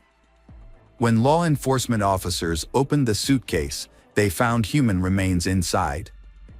Further examination revealed that the remains belonged to she, approximately 25 to 35 years old at the time of her death. It was also determined that the suitcase had been submerged in water for around 10 years before washing up on the shore. Based on these findings, the police hypothesized that the remains might belong to Agnes, a woman who had gone missing 9 years ago. To confirm this theory, investigators are conducting DNA tests to compare Agnes's DNA with the remains found in the suitcase. Hello friends, welcome to our channel. Today we're going to take a look at another horrible case with you. The case of Sumner family. Carol and Reggie Sumner raised in Charleston, South Carolina. They were born in the same year, went to the same school, and were even in the same grade. Over time, their childhood friendship blossomed into a deeper affection. Neither of them recalls exactly when they began to develop romantic feelings for each other, but by the time they were 15 years old in 1959, they were dating. Their friends described them as a beautiful and harmonious couple. Reggie and Carol treasured their memories, keeping photos of their happy times together in their home archives. At the time, it seemed like they had their whole lives ahead of them, and they looked forward to a long and happy future together. Their feelings for each other were strong and mutual, and they were practically inseparable both in and out of school. They even started making plans to get married as soon as they turned 18, with the full support of their parents. In 1962, Reggie and Carol, a young couple, graduated from high school. However, their plans to get married were put on hold when Reggie was drafted into the Army a few months later. They decided to postpone their wedding until Reggie returned from his military service and made a promise to write each other regularly. As time passed, the separation took its toll. Reggie was deployed to Vietnam. Unfortunately, Carol lost contact with him, and she didn't even know if he was still alive. Despite the uncertainty, Carol continued her education and started working at the Charleston Air Force Base. A few years later, Carol got married, but the marriage was short-lived and ended in divorce. They didn't have any children together. In 1975, Carol married again, this time to Richard Alford, and gave birth to their daughter, Rhonda, in 1977. However, this marriage was also troubled, as Richard was abusive and had a drinking problem. The situation became unbearable for Carol, and by the mid-1980s, she couldn't take the abuse anymore. She took her daughter and filed for divorce. However, Richard refused to leave her alone and continued to harass her, trying to ruin her life. In 1987, Richard purchased a handgun and ammunition. After a night of heavy drinking, he went to his ex-wife Carol's home, intending to confront her. When Carol answered the door, their 10-year-old daughter Rhonda was present in the room. However, the presence of his child did not deter Richard, who was intoxicated. He pulled out the gun and shot Carol multiple times in front of Rhonda. Richard then drove to a secluded area, where he fired the remaining bullet into his temple, taking his own life. Carol was fortunate to survive the shooting due to the prompt response of neighbors, who heard the gunshots and Rhonda's cries for help. They called the police and an ambulance, which rushed Carol to the hospital. Carol's condition was critical, and she underwent several complex surgeries and blood transfusions. Although she eventually recovered, she suffered significant injuries, including complete blindness in her right eye and permanent disability. Years later, in the late 1990s, Carol's health began to deteriorate again. She experienced severe pain, weight loss, and weakness. After a thorough examination at the hospital, she received a devastating diagnosis: liver cancer. Tragically, as a result of being severely injured by gunshot wounds, Carol lost her position on an Air Force base. With cancer added to her medical complications, she found that physical strain, prolonged periods on her feet, and any heavy physical exertion exceeded her capability. Given these medical constraints, Carol then decided to re-enter the workforce as a call center operator for a cable television provider within her hometown, Charleston. Reggie was in Vietnam for a long time, and due to the prolonged war, he was severely wounded and nearly lost his leg. He spent a significant amount of time in the hospital, and during this period, his name was mistakenly listed among the dead. As a result, his relatives believed he had passed away. Reggie was fortunate to survive and eventually returned home. However, by then, he had lost touch with his former lover, Carol, who had moved to a different location, gotten married, and also assumed Reggie had died in the war. Years later, Reggie got married, but his war injuries led to the development of diabetes and other chronic diseases. He was never able to become a father, and eventually, his marriage ended in separation. Since then, he has lived alone. Reggie found work as a laborer at the local railroad and no longer expected any pleasant surprises from life. In the fall of 2000, Carol was having a typical day at work, answering phones and advising customers. When she picked up another call, she was shocked to hear a voice that sent shivers down her spine. It was a voice she knew all too well, her first high school love, Reggie. However, she was hesitant to respond, as she had thought Reggie was dead. After answering the customer's questions, Carol mustered up the courage to say Reggie's full name out loud. There was a pause on the other end of the line, followed by Reggie's timid question. Carol burst into tears, revealing that she was she he had dated in high school, the one he had once wanted to marry. For several minutes, they both cried, unable to speak. Eventually, they composed themselves and discovered that they still lived in their hometown. They agreed to meet the next evening, reuniting after all these years. The next day, Carol spent hours getting ready for the date, trying on different dresses and perfecting her hair and makeup. As she looked in the mirror, she was reminded that time had changed her. She was no longer the young, vibrant woman Reggie remembered from the past. Still, she was eager to win him over once more. Their meeting was thrilling for both, having spent decades apart, and their conversation was unrelenting as they recounted stories from their lives, both happy and sorrowful, covering their previous marriages. Professional triumphs, struggles, health challenges, and basking in nostalgia as they reflected on their lost romance and first true love for one another. Reggie and Carol were determined to make the most of their reunion after a period of separation. They quickly fell into a routine of spending every day together, and within a couple of weeks, they decided to take the next step by moving in together. Just 5 months later, they got married, and Carol joined her husband in his home in the Riverland Terrace neighborhood. As they settled into family life, they initially resided in their hometown of Charleston, South Carolina. They were deeply in love, happy, and enthusiastic about building a life together. However, they faced some challenges, particularly with their health, as they were both still young but struggling with health issues. One of the neighbors who lived nearby was the Cole family, with whom Reggie had a long-standing acquaintance.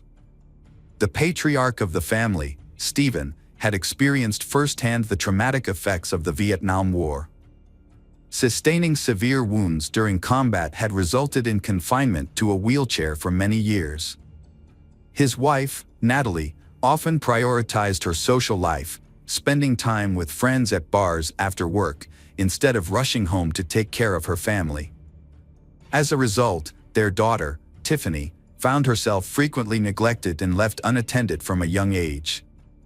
Tiffany's situation improved slightly when she befriended the new neighbors, Reggie and Carol. During this time, Tiffany was still in high school, and the compassionate Carol took an instant liking to she. Carol felt genuine sympathy for Tiffany. For 5 years, Carol did her best to support and care for Tiffany, sometimes sponsoring cozy family meals, buying Tiffany clothes, and sharing enough allowance. Carol treated Tiffany like a daughter, showering her with love, care, and attention. When the Carol and Reggie decided to sell their Chevrolet Lumina minivan in 2004, Tiffany asked to buy it from them on an installment plan, as she desperately needed a car but had no money. They kindly offered to sell it to her for a minimal amount, which they divided into 12 monthly payments. In early 2005, Carol and Reggie made a difficult decision to leave their home and relocate to Florida. Their health had begun to decline significantly, and doctors advised them to move to a warmer climate with ocean access. Since Carol and Reggie were both retired, they decided to make a big change and start over. Carol and Reggie sold their large home in Charleston and bought a new place in Jacksonville, Florida. They also purchased a new Lincoln Town car. They was very happy and settled into their new life, making plans for their future together.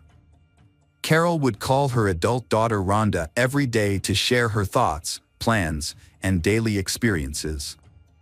However, in June 2005, Rhonda was surprised and concerned when her mother didn't call her as usual. At first, Rhonda tried to brush off her worries, hoping that everything was fine with her parents and that they would call her back soon. But when the next day passed without hearing from them, Rhonda's concern grew.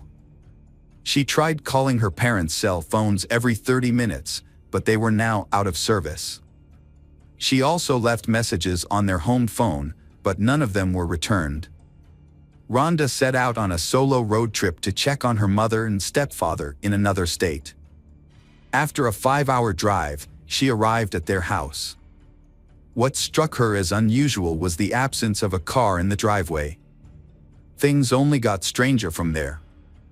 As she approached the front door, she found it slightly ajar, an eerie quietness, and a light on in one of the rooms despite the bright sunlight outside.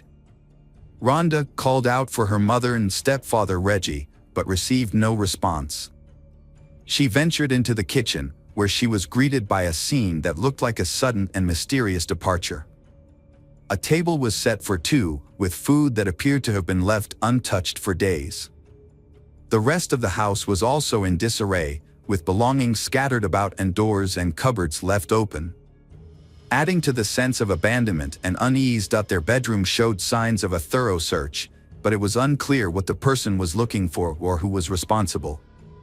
On the bedside table, essential medications were left behind, including her mother's cancer pills, which she took 3 times a day, and Reggie's insulin, which he administered hourly. Notably, their cell phones were completely out of battery, rendering them useless.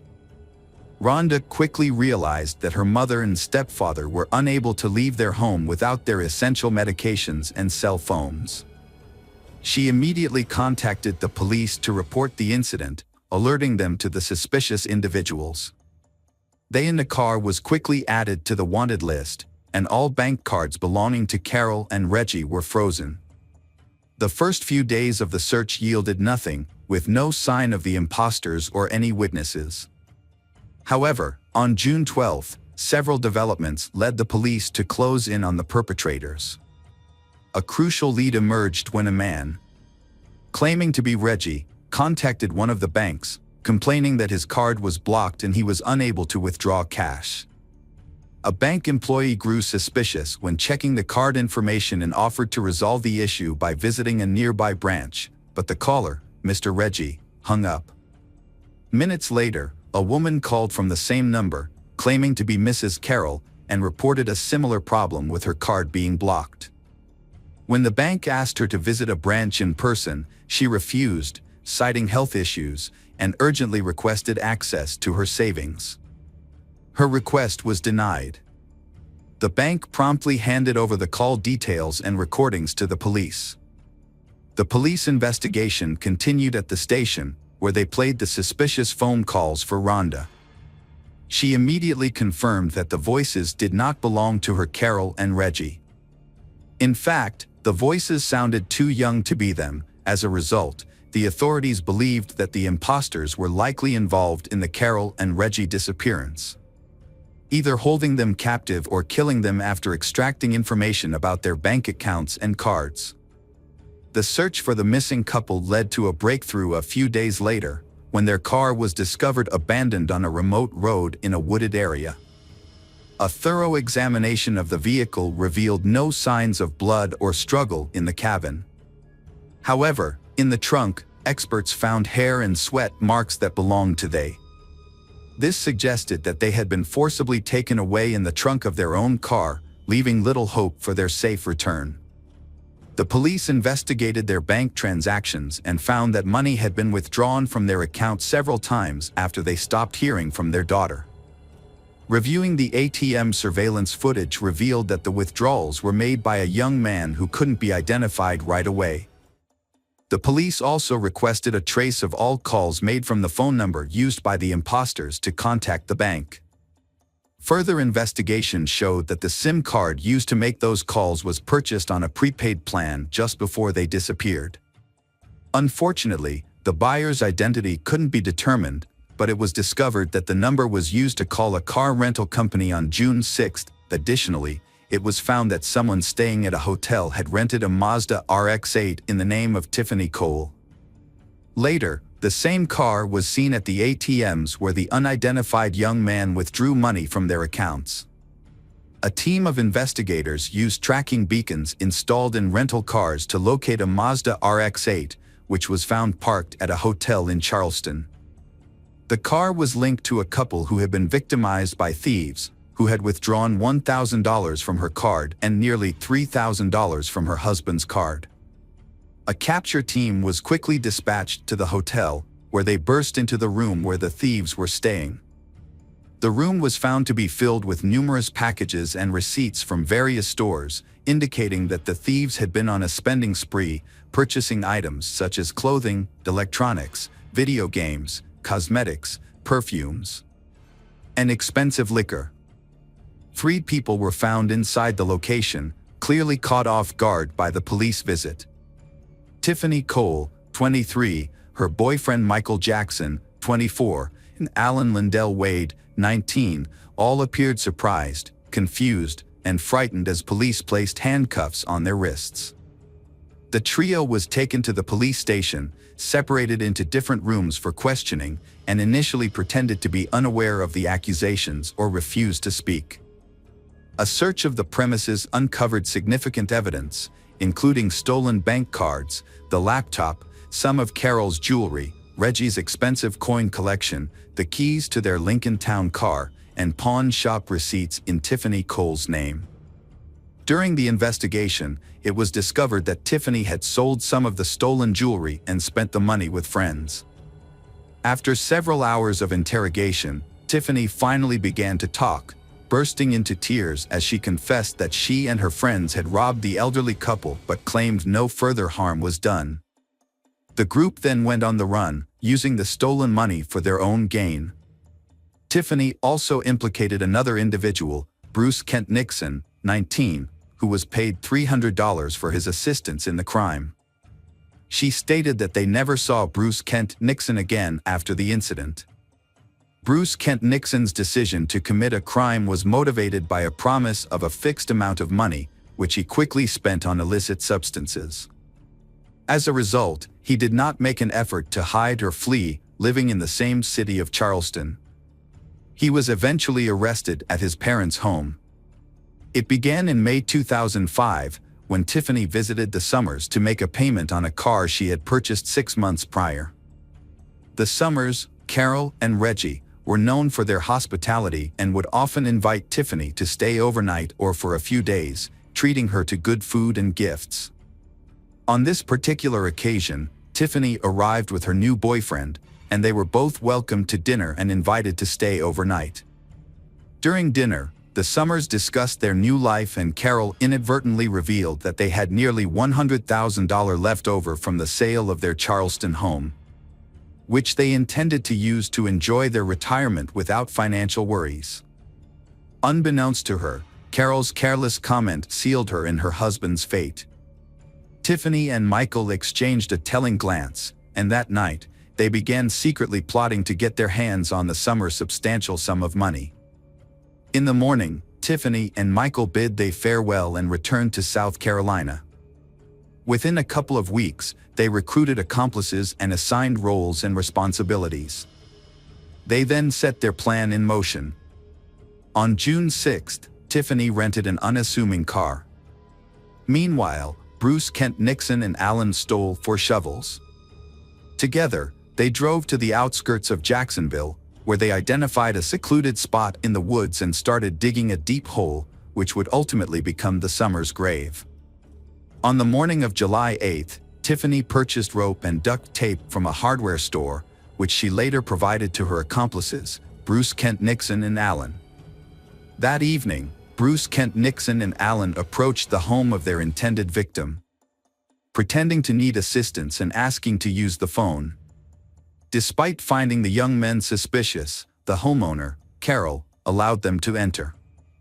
As soon as they were inside, they attacked Carol and her husband, who had rushed to her aid, threatening them with a toy gun.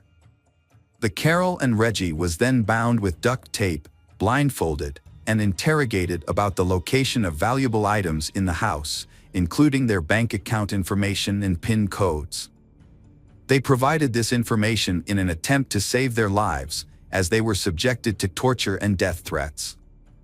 After obtaining the necessary details, 2 additional individuals entered the house, assisting in dragging the Carol and Reggie into the backyard.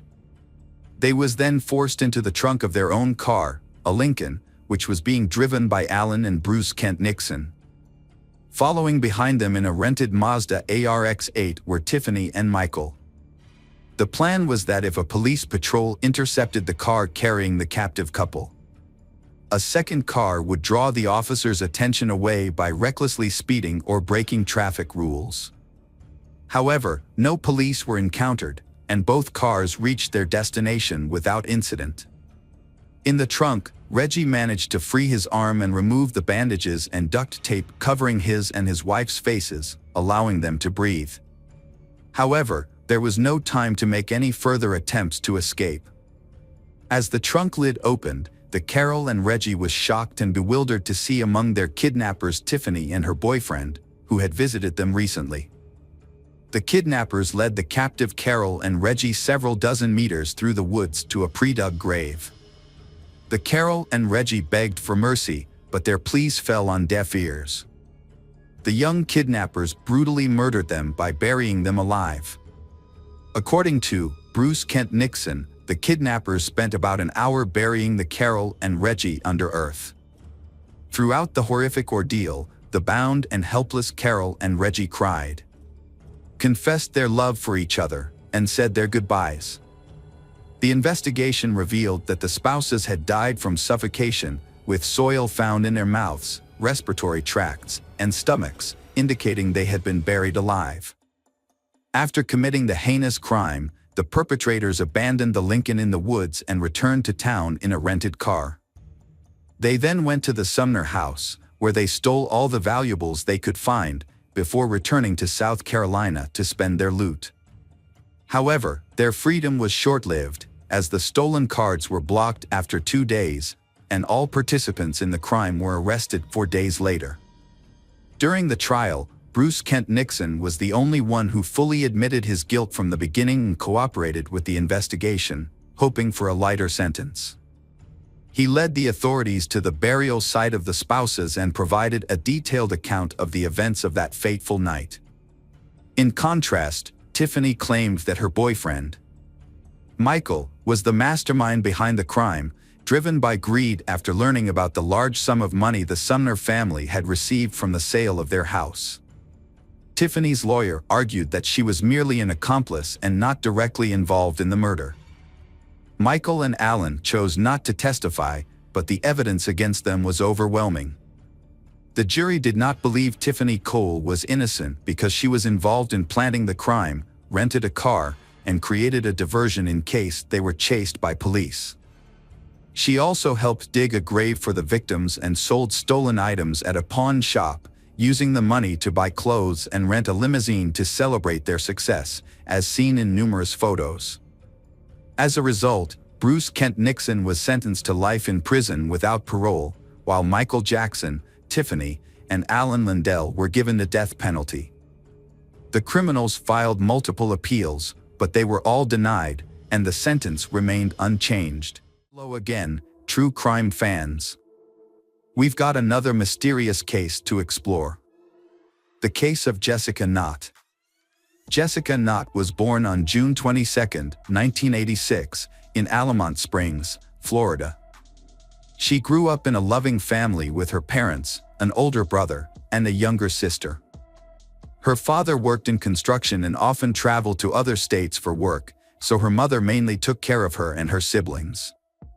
Throughout her childhood, Jessica was a cheerful and active girl who loved playing outdoors with her friends and siblings and had a special love for animals. On April 5, 1996, when Jessica was 9 years old, her family planned to visit her grandparents for Easter. While her mother packed for the trip, her father went to the store to buy some vacation items. Jessica asked her mother if she could go to the yard to wait for her father to return. Her mother agreed but told her to stay in the yard and not wander off. The family's apartment complex was located in a quiet area, surrounded by many trees and away from the main road. The neighborhood was considered safe, and children often played outside without regular adult supervision. However, when Jessica's father returned home around 6 p.m., he asked his wife where Jessica was, and she was surprised to learn that Jessica was not in the yard as she had thought. The parents searched the yard but couldn't find their daughter Jessica. Growing increasingly worried, they started asking neighbors if they had seen Jessica. A neighbor reported seeing Jessica sitting on a bench, reading a book, but this information yielded no results. As night began to fall and Jessica was still missing, her parents contacted the police. The police quickly began search operations, questioning neighbors and canvassing the surrounding area. Despite their best efforts, they were unable to find Jessica, forcing the police to expand their search to nearby streets. A few hours later, the police received an unexpected call from an unknown number. The caller's voice was distorted by background noise. But the police determined that Jessica might have been near a water pumping station several miles from her home. When the police arrived at the water pumping station, they witnessed a horrifying scene. Jessica's body was discovered near the pumping station, hidden in a black trash bag. This location was only a few meters from the road, but the pumping station was located under a bridge, making it nearly impossible to detect. Next to the body were some magazines and a children's mirror. The police quickly identified the victim as Jessica Knott and handed her body over to the medical examiner for further investigation. Investigators turned their attention to tracing the 911 call, which they believed was made by the killer. Their goal was to use the call to identify the killer. However, the call was made from a public phone at a nearby gas station, and when the police arrived, the perpetrator had already fled. Detectives tried to take fingerprints, but it was a difficult task because this was a public phone booth, which likely had many fingerprints from different users. In addition, it was possible that the killer had wiped the phone clean after calling or had worn gloves to avoid leaving fingerprints. Further investigation revealed that Jessica may have been killed elsewhere and her body moved to the water pumping station. Evidence on the ground showed that the killer pulled the body out of the car, then put it in a trash bag and dragged it to the water pumping station. Jessica's clothes were still intact, except for a missing shoe, which was not found at the scene. The only potential clue at the crime scene was tire tracks on the ground. There was a possibility that they belonged to the killer's car, so the police took photos and analyzed the prints. Meanwhile, a medical examination of the body showed that the victim died from strangulation, with marks on the face and neck indicating the killer used bare hands. An autopsy showed that Jessica had eaten a hamburger shortly before her death.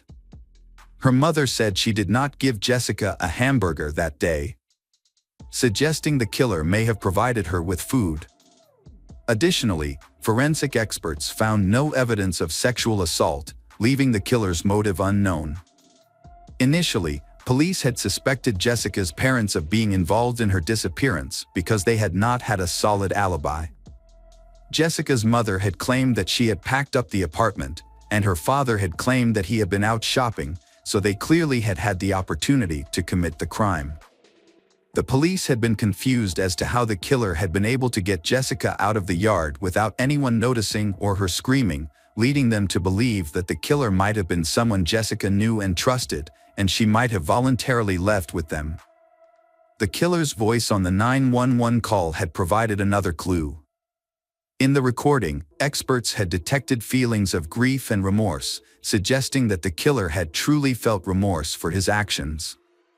The fact that the killer had taken the risk of calling 911 suggested that they might have been trying to minimize guilt or manipulate the investigation.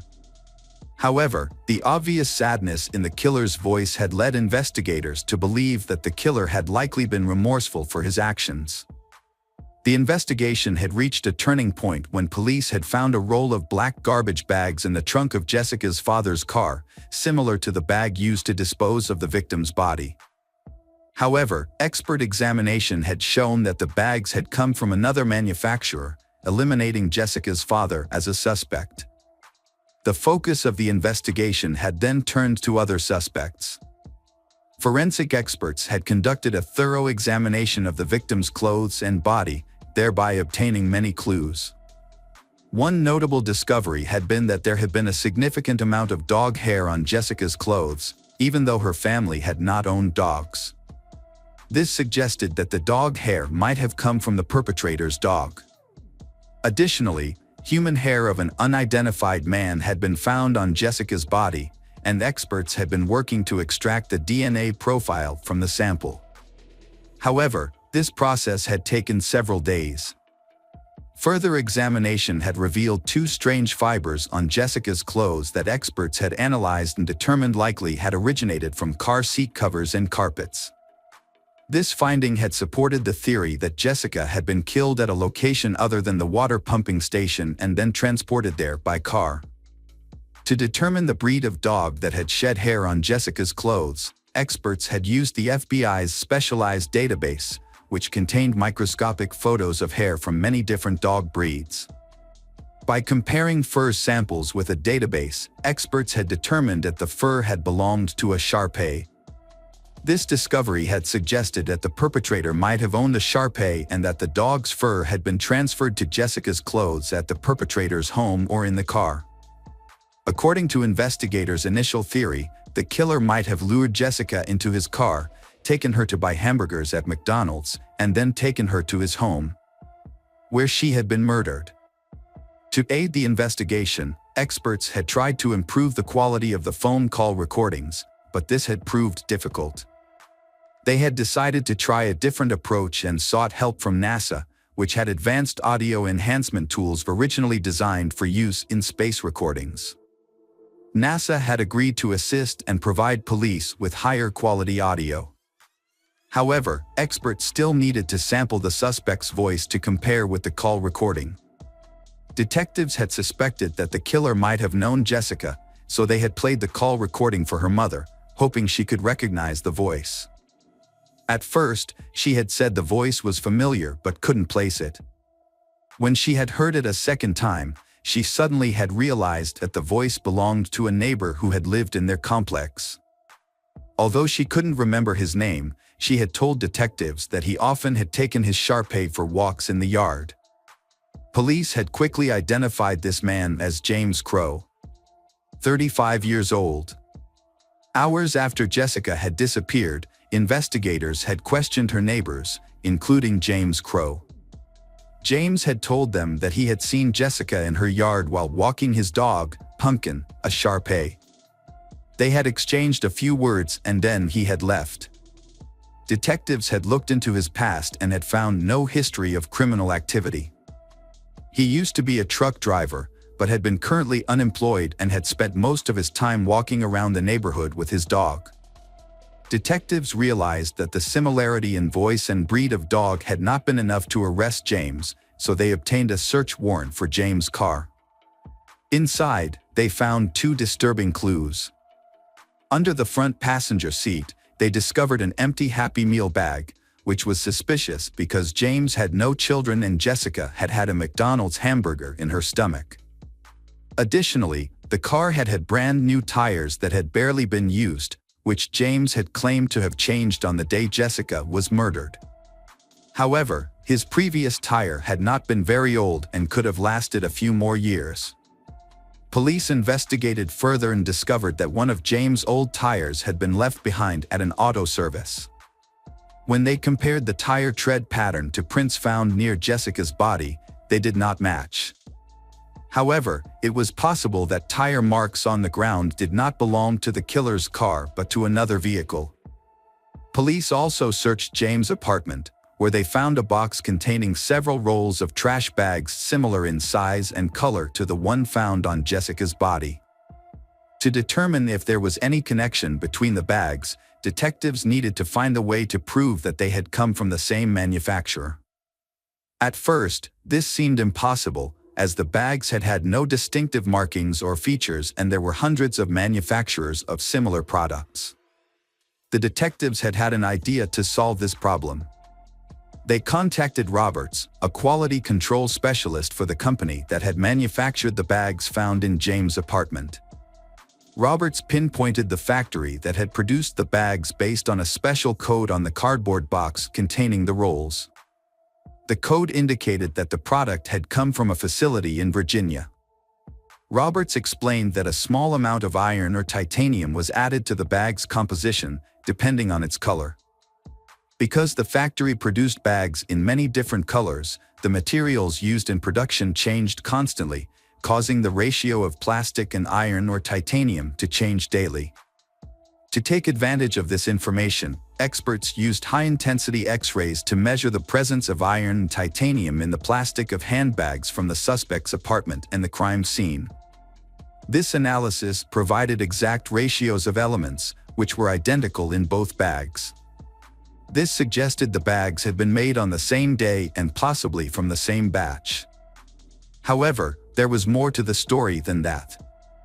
During the production of garbage bags, microscopic debris accumulated on the machine and imprinted on the plastic sheets as they were rolled out. This created a unique stripe pattern on each bag, visible to the naked eye. Even though the debris on the conveyor belt was constantly changing, creating a new pattern every few hundred feet of fabric, the results were consistent enough to provide another possible lead in the investigation. The similarity of the bags suggested that not only had they been produced in the same batch, but they had also been produced within a short time frame, perhaps just a few hours apart. Comparison of the bags from the suspect's apartment and the crime scene revealed a striking match in the lines and patterns on the bags. On further inspection, experts showed that the bags had been rolled into bundles by machine, which could have created irregularities during the rolling process. Although these irregularities were hardly noticeable, they could be detected by examining the edges of the bag, where the folds formed a unique pattern. Upon re-examining the bags, experts discovered that the pattern on the bags at the suspect's apartment matched the pattern at the crime scene. Further analysis also revealed that fibers found on Jessica's clothing had matched the carpet in James' apartment and the upholstery of his car seat. An audio expert had also analyzed the 911 call recording and compared it to James's voice sample, concluding that the voice in the recording belonged to James. Although the evidence was only circumstantial, detectives still believed in James' involvement in the case and decided to arrest him. James was taken into custody, and the prosecution announced its intention to seek the death penalty. Despite James continuing to deny guilt, the case still went to trial. The prosecution presented its theories, highlighting James' frequent outdoor activities with his dog, which had earned him the trust of local children, including Jessica. According to police, James had met Jessica while walking his dog and had struck up a conversation. He offered to take her to McDonald's, and she agreed because she knew him. After the meal, James allegedly invited Jessica to his home. While his wife was away, Evidence had shown that Jessica was actually at James's house that day, as fibers from his living room carpet were found on her clothes. The investigation revealed that James might have tried to attack Jessica, but something went wrong. Forensic evidence indicated that the killer had strangled Jessica with their bare hands and pressed their palms against her face, possibly to silence her if she tried to scream. Panicked, the killer then placed Jessica's body in a trash bag and transported it to their car without arousing suspicion from the neighbors. The killer dumped her body near a water station, called 911 from a nearby gas station, and returned home. During the preliminary hearings, James's attorneys attempted to defend the evidence, arguing that there was no concrete proof of James' guilt. Although the judge accepted the evidence, the defense pointed out that in murder cases, the standard of proof is higher and more direct. Therefore, the possibility that James could avoid the death penalty was very large. A plea agreement was offered to James based on the circumstances surrounding the case. The deal required him to plead guilty to second-degree murder and accept a sentence of 40 years in prison without parole, thereby avoiding the death penalty. 2 years after the murder, in the summer of 1998, James accepted the deal. Although he was not required to provide details about the crime, he said that one of the reasons he accepted the deal was to spare Jessica's family the torment of the trial. The prosecution believed James showed genuine remorse for his actions and used the 911 call as evidence. The purpose of the call was unclear, but it suggested James was trying to alleviate his guilt. However, Jessica's parents were not satisfied with this deal because they had hoped for the death penalty and wanted James to confess to the crime. Despite this, James remained silent about the details of his actions. James did not fully serve his sentence. He died in November 2011 at the age of 49 from health problems, taking with him details of his crimes and motives.